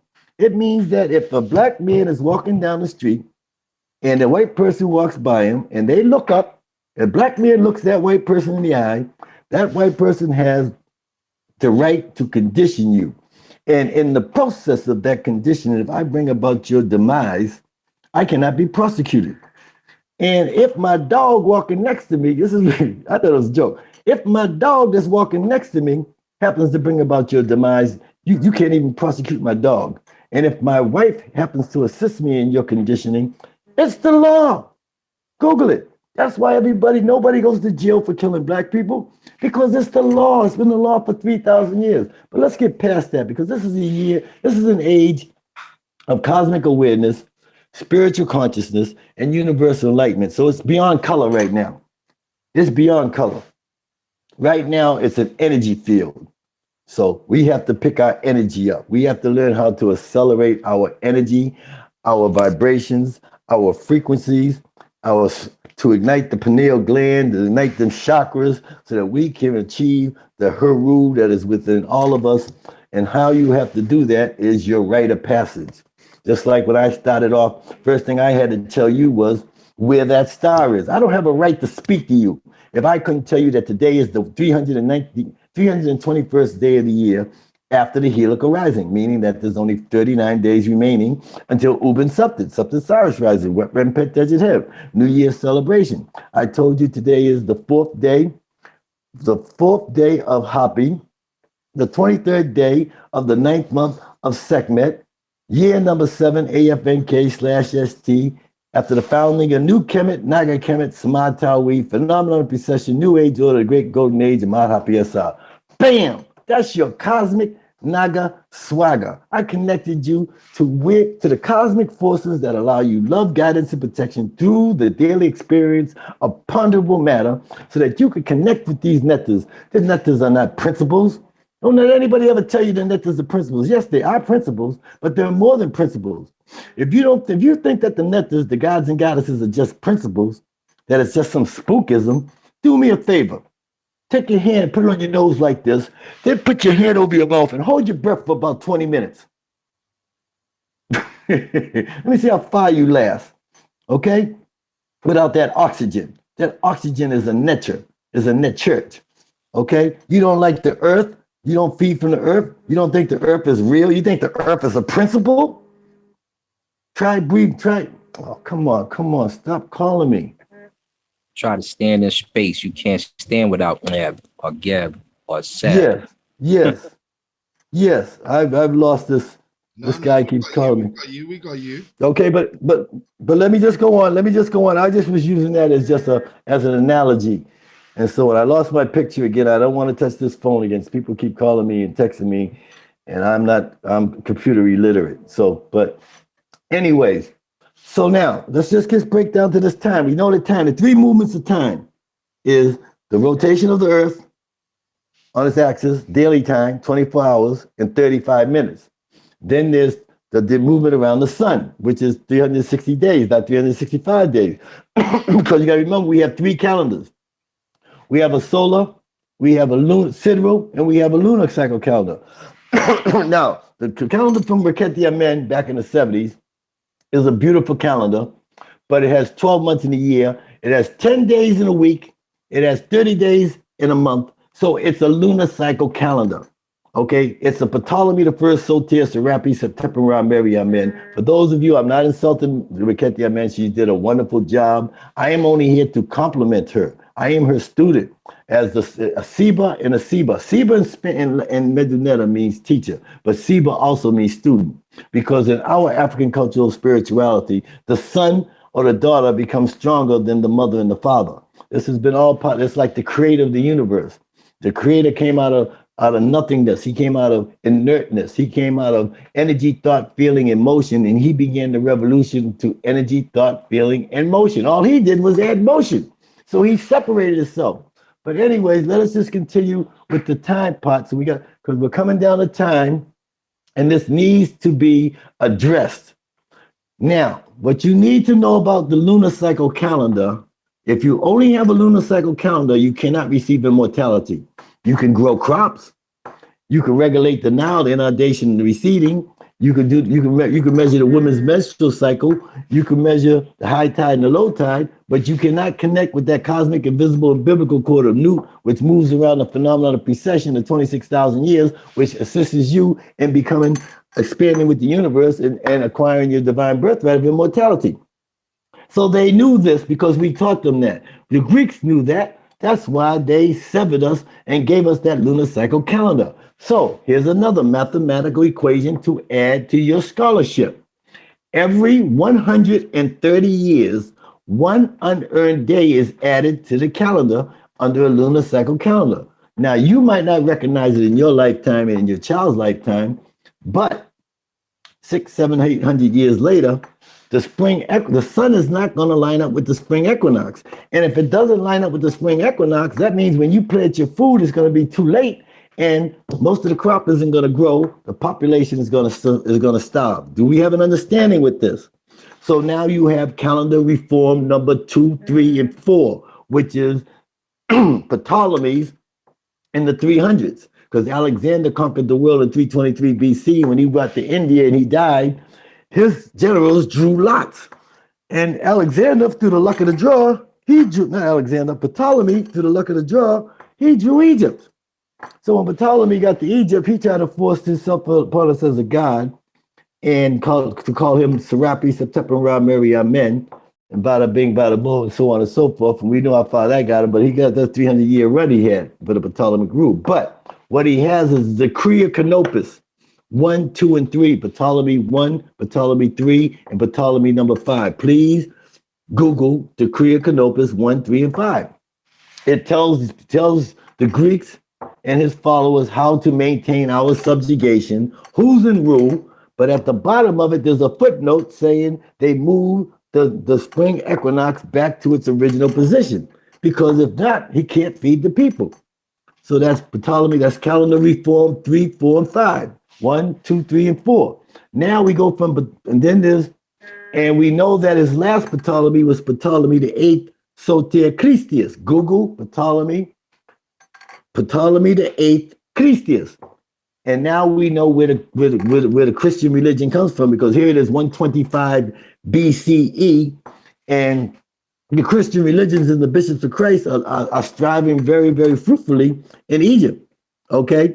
And Jesus hasn't been born. He doesn't be born for 125 years later. So somewhere there's some type of chronological miscalculation there. That's because of the timekeeping that they gave us. Okay, so now just hold on tight now. So now in 46 BC, we have the Julian calendar. And it's this time that we went from 10 months in a year. This is how we know there's 9 days in a week. Before the Romans and the Greeks, there were 9 days in every week, and time was kept by charting stars that were visible on our calendar, aware of the movement of the earth, stars, and moon. These ancient African indigenous primordial Naga, Shemseru, Nesubiti, Hemet, Siba, Sibats, Munatats, the immortal ones of Ma'at, were ancestors, were cosmically attuned. So there was 9 days in a week on a solar sidereal calendar. On the lunar cycle calendar, there's 10 days in a week, as Raketia Men explains. She is correct. On a lunar cycle calendar, because there are 3 seasons, each season has 4 months, and each month has 30 days. 30 times 4 is 120, 120, 120 is 360. So she is correct.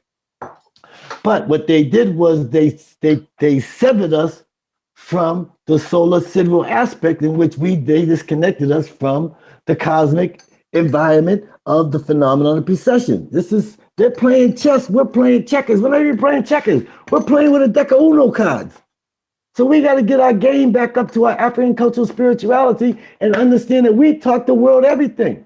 They just stole it. So what you have to understand is they got us under GMT.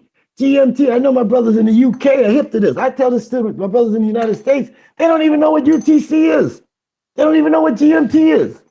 It's Greenwich Mean Time, Universal Time Coordinated. That's Stonehenge, England. 52 parallels north of the equator. How can that be the center of the earth? That's why they move your time forward and your time backwards. If you put the earth, if you put the land mass of the planet on the flat, the earth, the Giza Plateau lands upon the center of the earth at 30 longitude, 30 latitude, or 29 point up and 29 point up longitude, latitude, is the center of the planet, right on top of the Merkuru, the Great Pyramid. So we have to understand, so now we have to say, now we go to 3 motions of time. Don't mind me rushing, I'm speeding, I'm flashing. Anytime you want to stop me, like I said, you know I stop moving at light speed, I go scientific, mathematical, cultural, spirituality. Let's just focus for a second on that. Okay, good. Go ahead. Yeah, which is understanding that at a certain point in time, the governments came together and they decided to move time and space. Yeah. Yes. Yes. And recalculate time. Yeah. For one purpose only. For one purpose only. To maintain your mental subjugation. Absolutely. Go ahead. Continue. No, well, again, this is where it's one of those parts of the talk that I want people to take in it, because there's a lot of information that we've gone over, and there's people in the chat room that aren't getting everything. But again, ask that question, if none other. Yeah, how can a set of countries come together to move time and space? How can what? Say it again. I'm sorry. How can all the countries come together to move time and space to a different location on the planet, and what are the connotations to that? Yeah, easy. Why would someone do that? Why would they do that? That's what I just explained. Exactly. Yeah, I just told you. Maybe key element I want people to take away. And right. If you don't get anything out of this conversation, get this. They took us to court, a kangaroo court, in 754 BCE, or AUC, Ab Urbe Gotita. This is when they changed time. They took time away from us because we are star children. We are from the stars and we shall return to the stars. So our sun is a star. So what they did was they took us to court. It's called execution of judgment. We will never be another global Naga-Ru. This happened in 754 BCE, which is when the Babylonians under Nebuchadnezzar and his son Nebuchadnezzar in 666 BCE, they ran a Sparta, Pianki, Tahaka, Shabaka back into Nerdi, Napata, and Murray, the Kush area, and they took over Egypt. And then they ran the Libyans back over there again. And what they did was they took us to court and we wasn't even present. And they said that there would never be another global Naga-Ru. So when they did this, they had an execution of sentence. Execution of sentence was inhumanity. Inhumanity means the happy children of Africa, which means that if they seen you on any part of this planet, they had the right to castigate you, to condition you, to punish you, to crucify you, to cut out your tongue, to make you their servants. Watch this. Watch this. In the chat, for my Bible believers or from anybody of that base, who is a Bible believer? Put a 1 in the chat room. Believes in the Bible, who believes in the Quran, put a 1 in the chat room as well. You see what's funny to me? I know from just watch this though. A lot of people in there who claim to be science. That's okay. Watch. That's okay. Watch okay. We don't care what you are. We're breaking it down for you. Right. Everybody in there who put a 1, and it's okay if you put a 1. Do you believe that the earth is only 6,000 years old? Yeah. Come on, this isn't romper room, man. Come on, can we have an intelligent conversation? Because we only have enough time to have an intelligent conversation right now. The reason we have to ask you this is because those who wrote the Bible and made the Bible start you about 6,000 years ago. Exactly. So your time is different than everybody else's time. Yeah, you don't think the universe and the earth are that old. Mm-hmm. You have an issue with the time that's presented, even though we can trace clans like the Cuckoo people to 70,000 BC, which would equate to what Herodotus said when he asked the Remets, the Egyptians, which the Cuckoo people are a part of. He said, "How long have you been on Earth?" And they said 4 sun cycles. 4 sun cycles is 25,000 and some change. 4 times. Right. So you have to be able to understand esoterically within the value of the conversation in order to express and equate the variant of what he's expressing. Exactly. So now, this is the thing, go ahead. Bro. Before you even go in again, brother. But this go ahead, take your time. Take your time. I gotta get some more. I gotta get some more strawberries. Go ahead. This is where I want us to take our time, because you see, the thing is, too many times we talk about Kemet, we talk about dynasties of Kemet, we talk about pyramids and all this kind of thing. But again, people don't really take in how long a 26,000 year cycle is and what you need to be going on with just to record that. How long would you need to exist to observe this phenomenon, to record it convincingly, and then to pass it on, and then to get to the level that you can then build cities, stone monuments that are recording this cycle, that are in procession with particular stars, and that they have the perfect curvature because they're mapped accordingly. But and this is the problem. If you typed anything about religion during this conversation, you missed the whole boat, because the whole time we're talking about astronomy. We're talking about astrology, which is the mother of astronomy. So you shouldn't even be typing about religion, because we talked about stars, we talked about planets, and we talked about their terms in 2 different languages, the Medu-Neter term and the English term. That's where you should be at. You shouldn't even be thinking of religion, spirituality, etc., etc. You should be thinking of astronomy, because that's what we're talking about. That's exactly what we're talking about. And again, the question is chronological orders, history, true history, superseding the most recent development of white civilizations, because again, we got this conversation supersedes a lot of races. Without getting emotional on it, it just does. Yeah. And so again, the usual verifying factors that most of our major institutes like to use goes along with those prime European civilizations like the Greeks, right, whatever. And, so again, once you start to move out of that time frame, this is where you're going to get a lot of the skepticism from. This is where you're going to get a lot of people acting like it doesn't exist. Right. And you can't do that, because remember, we still have Senenmut's tomb. So when you start with Copernicus, we start with Senenmut. And Senenmut wasn't the first, but he's the first that we know of by name, unless someone can produce an older African who did the work. But we know Senenmut's tomb is still there. It's how you got your first hour. It's how you got your first day. It's how you, et cetera, on down. On down. So you'll end up rewinding this. And then for those who claim to be scientific, I want you to go really get scientific. I want you to understand what an equinox is, the precession of equinox. I want you to understand what a solstice is. I want you to understand these things so you start to understand what we're talking about and what your ancient ancestors were talking about, because you're talking about the first scientist. And they mapped out the whole sky, not just portions. They mapped out the whole sky, and they broke it down into 36 parts. Those 36 parts were later called deacons, which you get from astrology. And later, our current scientists break these same portions down, and they call them sectors and galaxies, etc., etc.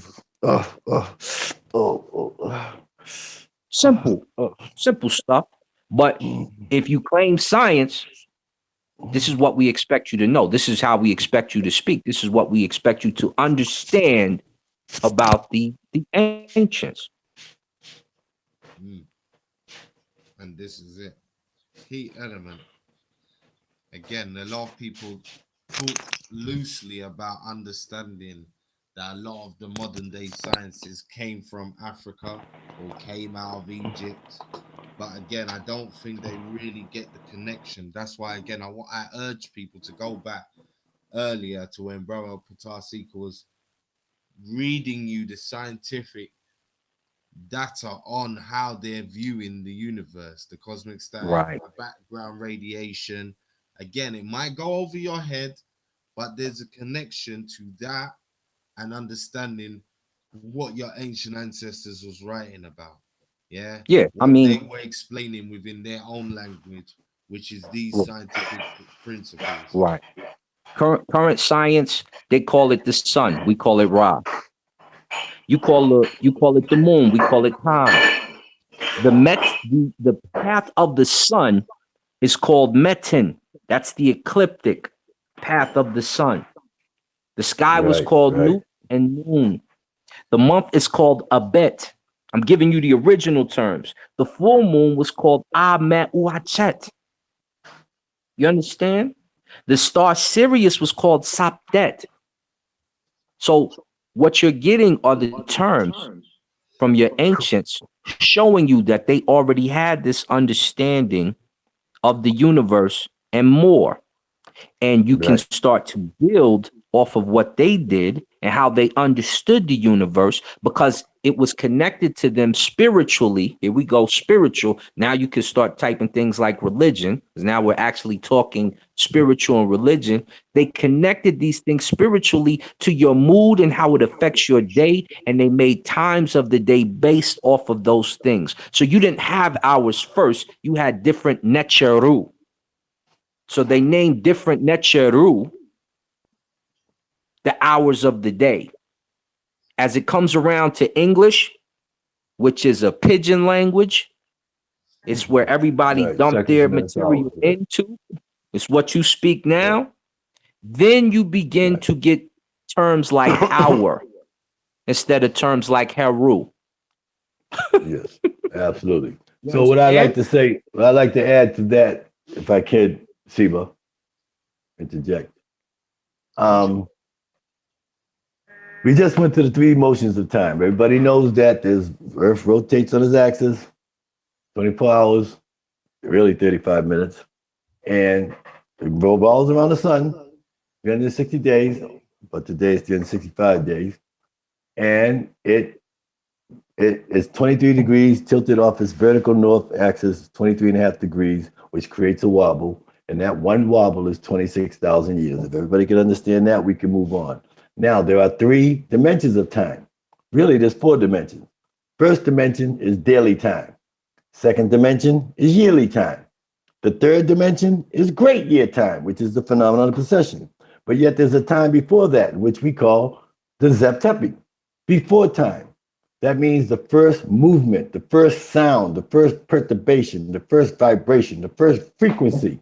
This is where our science derives from. This is Wakanda. This is what the Wakanda's movie was. Everybody, all African people went to see this movie, and it made billions and billions of dollars because it touched upon this aspect.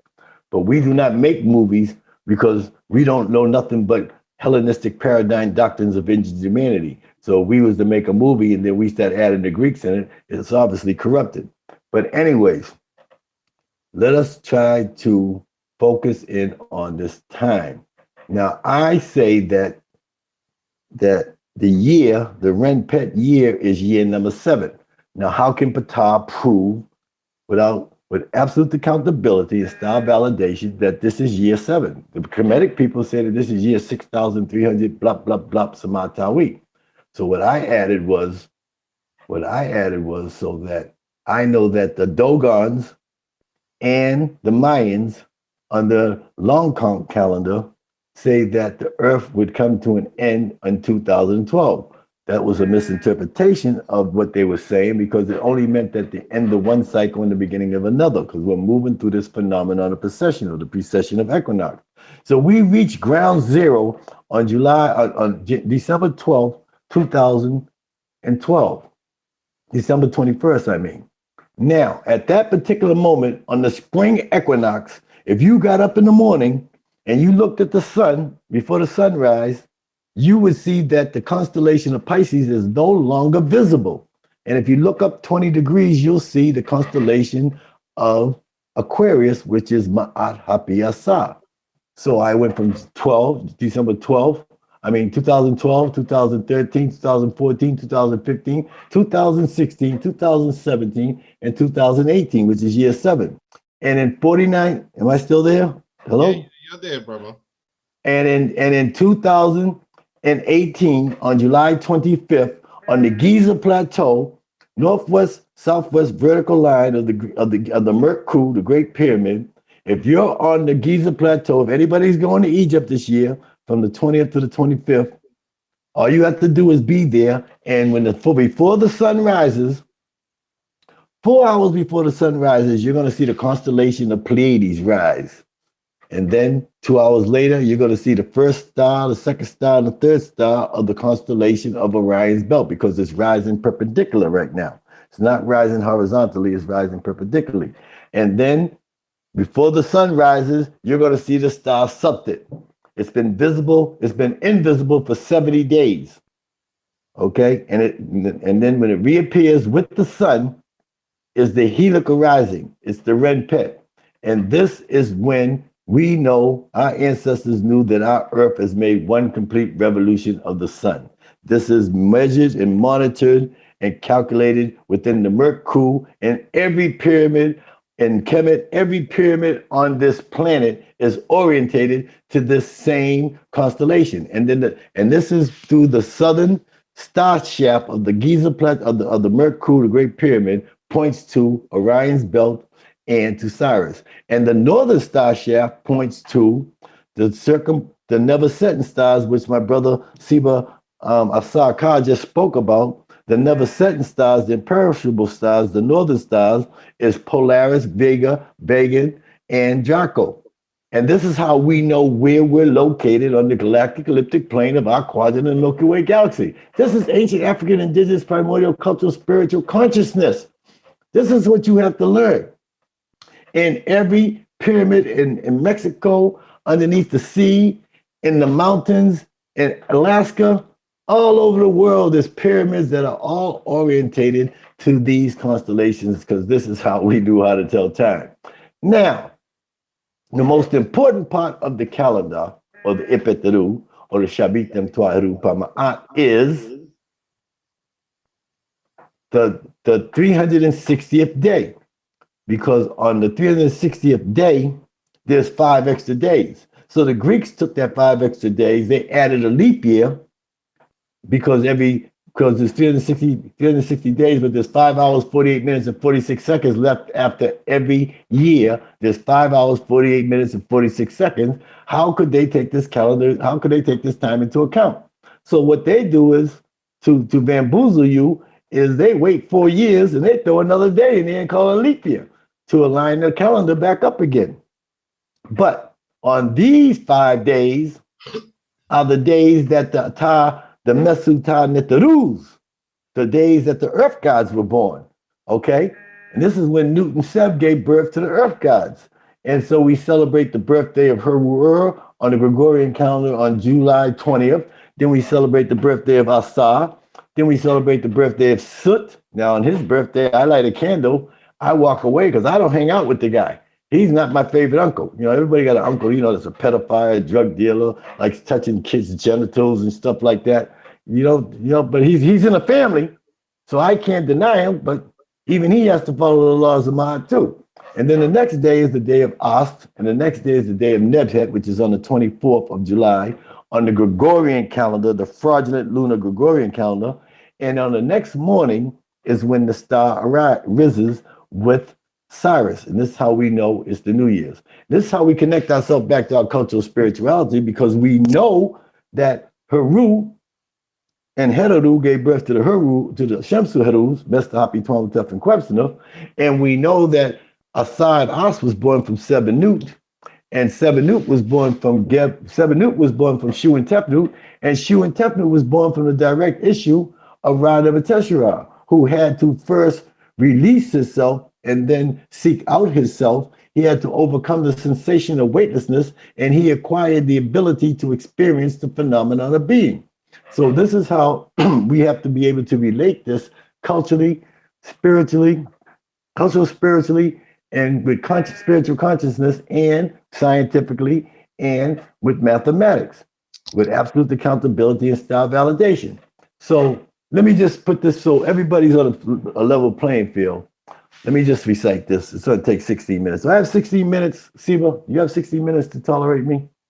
Well, bro, I want you to wrap up what you're saying, and I want you to, and then I want to go over to ASAR for his final thoughts before we bring this. Yes, okay. The knowledge of the stars are evident in Ipetru-Shabit-Dem-Tua-Heru-Pamaat. And you, fortunate listeners here today, will soon come to the realization that this understanding was omitted in the development of calendars of other cultures. In this text, I have mentioned a few, and I will now elaborate on those other calendars and reintroduce to you the Ipetru-Shabit-Dem-Tua-Heru-Pamaat, ancient Kemetic African solar sidereal lunar calendar, and its unique concept of star time. According to the New Book of Knowledge, a calendar is a system for keeping track of time. It is a kind of clock for the entire year. While a clock measures seconds, minutes, and hours of the day, a calendar measures the days, weeks, and months of the year. This is the accepted definition of a calendar. However, in ancient Tameri, Tanisha, Taneferu, Taneteru, Kemet, Naga, Egypt, the calendar is a seasonal time chart that was regulated and observed by understanding the precession of the stars. From a section entitled How the Modern Western Calendar Measures Time, the basic units of a calendar are day, week, month, and year. Our modern day calendar has 365 days divided into 12 months, as well as 52 weeks with one extra day. Each week has 7 days. These divisions of time are based upon the movement of the earth, moon, and sun. Where are the mention of stars? Our most earliest ancient African indigenous primordial ancestors star-dated everything. In the temple of Heru that was discovered by Napoleon's General de Saxe during the French intervention of African Egypt in 1798 AD, inside on a ceiling in an upper room, they found the zodiac of Dendra, starting with the sign of the lion, Leo, during the spring equinox. This circular zodiac indicates a celestial alignment that occurred over 38,000 years ago, making it the oldest and most complete of any astronomical charts ever found on the Earth. This zodiac of 12 astrological signs, written in an African dialect, demonstrates that it was a gift of superior Black minds and supersedes accepted concepts that suggest that the Chaldeans or Babylonians were the originators of astrology and astronomy, and or that zodiac with its Latin names were the result of Roman efforts. Remember, zodiac in Latin means zoo. That famous gap always presents itself. Well, let me reassure you today, right now, that 38,000 years ago, there was no Europe or Rome, and there were no Hebrews or Greeks nor Babylonians. The zodiac can be observed inside the squared center of the Asarian Kemetic solar calendar. The alignment also indicates a time when the star Sirius subject rose cosmically with Ra, our sun, under the sign of the great year Pisces. This helical rising of two kindred stars occurs every 1,461 years and was in unison with the Epagamo days, or ancient Egyptian New Year's, and was known as the symbolic year, or year of years.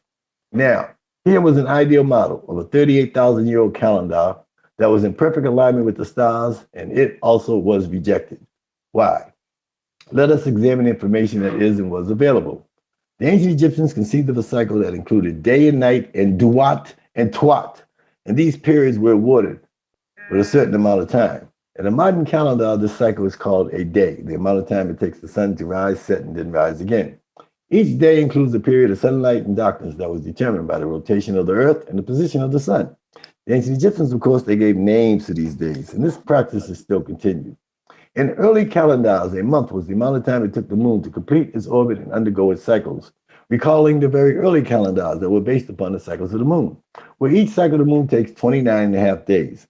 Compiling a calendar of 12 months would result in a year that is only 154 days long. The Romans, they had 10 months in their early calendar, which ended in the month of Dece, 10, which had the shortest of years.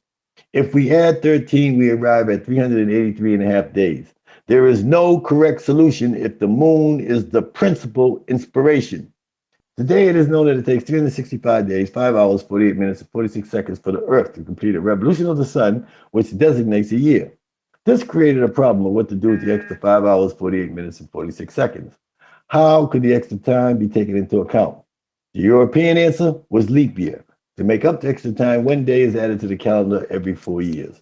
Because of this, many uncertainties have occurred, causing other cultures to create or retain their own calendar. From the zodiac, such as the one found in Dendra, the ancient Egyptians formulated the 10-month solar calendar. This understanding is reflected within the Rosarian solar calendar, which introduces itself as a star chart that is derived from our most earliest ancient African indigenous primordial ancestors' concept of time and space. It would please me very much at this time, my brother Richie, Terry, and Baba Siba ASAR KA, if everybody listening here today would consider this premeditation for a calendar. In the vernacular, outer space was the timeless void of darkness before the introduction of the light. Ra was the light, and as the light moved within the void, time was introduced. Our sun is a member of a trinity of suns that played major roles in the development of our quadrant of stars, planets, moons, and life forms. The word was given, and the three stars began to move apart from one another. Their names are Ra, Sirius, and Alcyone. As this separation occurred, the surface of each became lessened by great masses of viscous matter that seemed to escape into space, only to be captured by the gravitational pull of its inceptor. These three stars highlight much of what we see today as we gaze upward and outward. Our view is restricted only by the natural alignment of our Earth and our northern hemisphere. From these bodies of light comes the makings of our zodiac, our solar system, and all the visible constellations.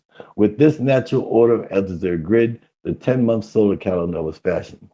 Our solar system has 10 heavenly bodies, 1 sun, and 9 planets. Thus, they factor together a calendar of 10 months, each consisting of 36 days, 4 weeks in a month, 9 days in a week. They developed a system of 60 seconds to a minute and 60 minutes to an hour. This was done by adding the 12 miles a second it takes the sun to travel around Alcyone. Multiplied 10 times gave them 120 miles of movement in 60 seconds, until realizing that at each cycle of 60, a new star alignment occurred. Thus, the civil year was born. It came to be understood that a civil sighting of Sirius occurred annually at the same time. The sighting of Sirius provided the answers to the number of hours in one orbit of the Earth around the sun, which is 8,766 hours. Armed with this information, a calendar could be accurately devised, consisting of 10 months of 360 days, 4 weeks in a month, 9 days in a week, and 8,766 hours in a year. What made the solar calendar so unique was its concept of time allotment, such as allotting 12 hours to the day and 12 hours to the night, and 35 minutes that were split between the duat and the twat, the latter being the periods between sunrise and sunset, respectively. This resulted in the sighting of familiar stars at a predictable and seasonal occurrence. Each day of the year was heralded by a star that gave identity to your significance, and in this way they related time and space and stars. Every second was accounted for, and a natural order was observed. This produced the first of the ancient Egyptian calendar. It was known as the solar calendar, 360, 24-hour, 35-minute days in a year based on the sighting of the stars. This is an understanding that went beyond the moon and allowed 100% accuracy. Now, some of you in the listening audience may want to ask or ponder the question, did our most earliest ancient African indigenous primordial ancestors equate the moon to their calendar? Yes, strangely enough, in their own way they did. Jehuti, the teacher of ASAR, was known as the Tchr of the moon. It was under his instigation that the Jehutian calendar, consisting of 365 days and a quarter day, comes into being. Because of the strong effect that the moon displays in other calendars, they are without a doubt derived from this system. The story continues in classic ancient Egyptian pageantry that weaves fact with fiction and theories that involve the movement of the stars. It was after the earth was saved from the insects and the planet was ready for humankind that Ra had forbid the allotment of more time so that mankind could be born on the earth. Only within the existing order of time would life forms be allowed. All the other forms were created and surviving. Only mankind need be added to complete the 7 forms of life that are found on the earth. Seb, the earth Netchr, petitioned Lord Jehuti, the moon Netchr, to plead with Ra, the sun Netchr, for the allotment of time, so that his mate Nut, the sky Netchr, could give birth to the earth Netchrus. But Ra was unrelenting. It was known that the great company of gods would often gather and engage in games of chance. Ra was in need of someone to give names to all the forms of life which he had allowed to evolve. In this way, his works would have meaning. You see, he was beginning to grow old from the billions and billions of years of existence. He found this task too tedious. A wager was arranged between Ra and Jehuti, with the winner indulging the other. Jehuti would name all the forms of life which Ra had allowed to evolve if he should lose. While should Ra lose, the 35 minutes that exist between the Duat and the Twat would be forfeited. In a wager that is known only to the great company of Nat-Rus, Lord Jehuti was the victor. He claimed his prize, the 35 minutes of time that he gained control of, leaving an exact of 10 months, 4 weeks, 9 days, totaling 360. 35 minutes would multiply by 360, total 5¼ days, into a year that still had 8,766 hours. The question now is, how could our most earliest ancient African indigenous primordial ancestors add 5¼ days and not have a leap year? This also clarifies the final uses of the moon in our calendar. If you recall that on the zodiac of Dendra, there are mention of the Apagabor days, or the Ren Pet, the ancient Egyptian New Year's. These are the days that were gained by Lord Jehuti. The 5¼ days that were added on to the 360-day Earth orbit are the days that the Earth Netchrus were born. In the Ipetru, Tchr-Pr-Ra, ancient Agrasarians, Kemetic solar civil lunar calendar, and the Netchrological star timeline, they are visible in the month of Ptah, with the moon going through its phases, signaling the sighting of the star Sirius in the 5¼ days of observance, until the star grid aligns again, starting anew the year. These 5¼ days are accounted for by fasting, prayer, festival, celebration, and observance. Every second of the orbit of the Earth was accounted for in that singular revolution. There was no need of leap year. This is the understanding that was lost, stolen, and denied with the intervention of Julius Caesar and the Romans. It is obvious that the Romans dissected the Jehusian calendar, which is used today, adding Latin names and interpretations, and the concept of leap year. Remember, the word calendar originates from the Latin word calendae. The Ipetru, Shabitem, Tchr-Pr-Ra, ancient Asarian, Kemetic solar civil lunar calendar, and the Natharuological star timeline is all of these calendars in one, with 3 versions that encompass the message that was depicted on the ceiling of the ancient Egyptian temple of Heru in Dendra. And in closing this short presentation, I would like to say, in the words of our most sacred and divine, honorable paternal father, ASAR Kha Amenti, that within the whole of the universe, nothing is ever added and nothing is ever lost. Thank you very much for your time. Atum-Ra, Hotel. That's cool. Hello. And brother, yeah, we're here. We received that one loud and clear. And, okay, because my phone is like black. I don't know what's going on. no, don't worry, we're receiving you. And brother ASAR, do you have anything to add as your concluding statement? Nope, I just was here to, you know. I appreciate your company. I appreciate your vibrations. I appreciate you and honor you to be here with me today, my brother Seba, ASAR KA. I am honored and humbled to be at the feet of your presence. That's it. I would just say this to the people: make sure if you're talking science, know your science, right? If you don't know science, don't claim science. Simple as that, really. If you're in an argument about spiritual and religious, just because some people have demonized some terms, don't worry about them. They're a code of ethics. Gangs have code of ethics. Stop tripping off the terms. Stop being scared to be you. Go do you, and make sure you get your study on. You gotta get your study on. That's it. Yes. And one more thing before can I get one more closing statement? Go true, bro. Is it okay? Go true, bro. Listen, my people, my ancient African indigenous Family, take down that Gregorian calendar from your wall. It has been imprisoning your mind into mental, physical, spiritual, subjugated slavery because you're basing your whole function of your whole spirituality on the cycles of the moon. To take down the Gregorian calendar from your wall and take that watch off your arm. The first thing he does to you in the morning is you got to find out what time it is. Some people got the alarm clock set. You're going directly to GMT and UTC. That's flag number one. He's captured you already. Then you look up on the wall and you got that Gregorian calendar. That's flag number two. He's got you. Then you went in the kitchen and ate his food. You're done. You're a wrap. It's a done deal. Okay? I'm here not to entertain you.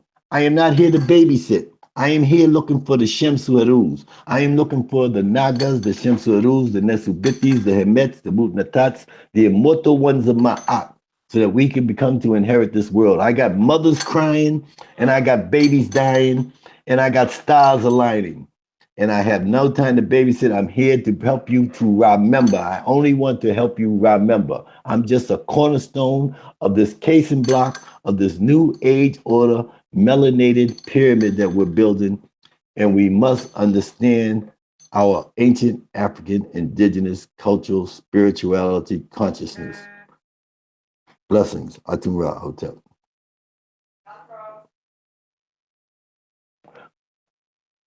Hello. Hello. Yep. Lock. Oh, are we still here? Okay. I have no idea if we're here or not. My phone is. I'm looking at black screens right here. FBI, the CIA, MI6 is all over me. So please go to www.PtahOriginals.com. Look underneath the thing, and you'll see my Gumroll account. And we have units. I'm selling units for $250 for 25 calendars. That means if you sell them for $20 a piece, you make $500, which means you make double your money. You make your $250 right back. If you buy a whole unit of 50 calendars, which are $450, you make 1,000. You gross 1,000. That means you make $650. I'm not here to make the money.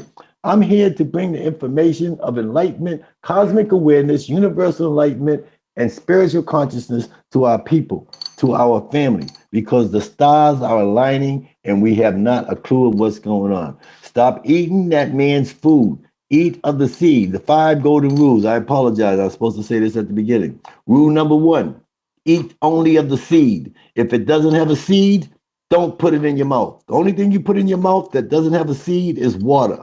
Rule number 2, don't eat and drink at the same time. Do not mix your solids with your liquids because you create an acidy brew in your stomach. That's why everybody's got a pop belly. That's why all the females are growing up sideways and flipping out, that because of your broke rule number 2. Rule number 3, eat as the table earth prepares the food, from the earth, from the vine, or from the tree. Rule number 4, never eat to your fill. Don't glut yourself. It's unma'atian of you. And rule number 5 is fast occasionally. For certain periods of the year, you must fast in accordance with the Tchr-Pr-Ra, meaning the solstices, the equinox, and certain times of the year during the Ren Pet. And there are other festivals that we would like to add that I'm asking all the Mutnatats, such as Riketia Men, the Terry Nelson, Queen of Four, Ra Healing, and all our great Sebas and Sebats to assist me in elevating this calendar so that it occupies. I've been training to understand and decipher this calendar for 50 years. This is 50 years of research that I've been in the temple to bring this information to you. All you have to do is do your due diligence and you'll see that the information is correct. You'll see the calendar reforms is correct. Why do they keep reforming the calendar? Because they have to keep you subjugated. Each generation, each descendant has to maintain the shackles on their neck and their foot on your neck so that they can maintain control of this world. That's why they don't. That's why we have the lunar cycle calendar. And another thing about the lunar cycle calendar, while I'm still here, if January the 1st is on a Monday, January 2nd is on a Tuesday, January's next year is on a Wednesday, and then the next year is on a Thursday. That means after 7 years, the star that was in the sky in your birthday is not even in the sky. So they disconnected you from your star of birth, right from your birth. Your child at birth has been denied its divine birthright without you even knowing it. Okay, so we have to get back to our ancient African indigenous primordial spirituality, which is what this conversation and this platform is talking about today, so that we can receive our divine birthright. And our divine birthright is immortality. That's what they came to Africa to get from us. And they stole our immortality. And the only way that you can receive your immortality back is through your rite of passage. And your rite of passage comes by understanding how to tell time. That's why you need this calendar. So please go to www.ptahoriginals.com and the other link that is supplied for you at the bottom of the Yo. you understand, you can explain that better than I can, Black. It's all there, people. Once the video goes up straight away after the show, people will be able to see the links of where to go to find the calendar to purchase it. And I am honored. I am honored to be on this platform for the UK, USA, Black Ice TV with my brother Richie and my brother Terry. I ain't heard from Terry yet. You with me, Terry? Now, Mr. Riggs dropped off. Don't worry. We've been Okay. Okay, but I am honored. I am honored to sit at the feet of my brothers in the UK. And I hope that I have contributed something to your spirituality in this last dissertation. Most definitely, brother. Most definitely. And again, I want to thank the chat room for participating, positive or negatively. Yeah. Look out for the next show, which is going to be on Tuesday next week, which is with Brother Carver again. Metaphysics. Yes. Booker T, yes. you might know him as. He'll be talking on again African spirituality. Beautiful. Speaking on the history of various parts of Africa, the migrational patterns, certain bits like that. Beautiful. So Nefer, Ekir. we're gonna also have another discussion panel show coming up near the end of the week, involving a couple of people like my brother Ngozi. Hopefully, our brother ASAR will be joining us again on that one. Matter of fact, I'd like to send out a challenge to Dr. Reggie Mabry, so we could talk about the science and the spirituality, and Jabari Ozari. I'd like to get Reggie. I'm sending out a challenge to Reggie and Jabari, so that we can sit down and bring this into a Samata way, because only together can we achieve greatness. If not, we become lower instruments of higher management on borrowed time, headed expeditiously to a Hellenistic oblivion. And that means the decimation of our whole civilization. So I would love to have a chance to talk with these great Sebas, if you can make that work. I will definitely try and make that happen. I'm sure the people will want to see that dialogue. I will want to be a part of that dialogue. So I will definitely be on that. Again, people support Black Ice TV 7. Like, share, and subscribe all the videos. Again, this is a show where you may not have got it all. Some of it may have flown through your head. I urge you to go back, rewind the tape, listen again, take it in, go back into the Black Ice TV archives, and you will find videos pertaining to Dr. Oyibo and his Grand Unified Theorem. Yes. Find some videos there explaining. And again, when Brother Carver comes on Booker T next week, we can talk about that as well. And go a bit more into time, space, history of us Black women and men, and our history and timeline. So again, I want to thank Brother Ptah Seker for joining us. I want to thank Brother ASAR KA for joining us. And again, big up to the people, This is Black Ice TV. Over and out, people. Peace. BK for life.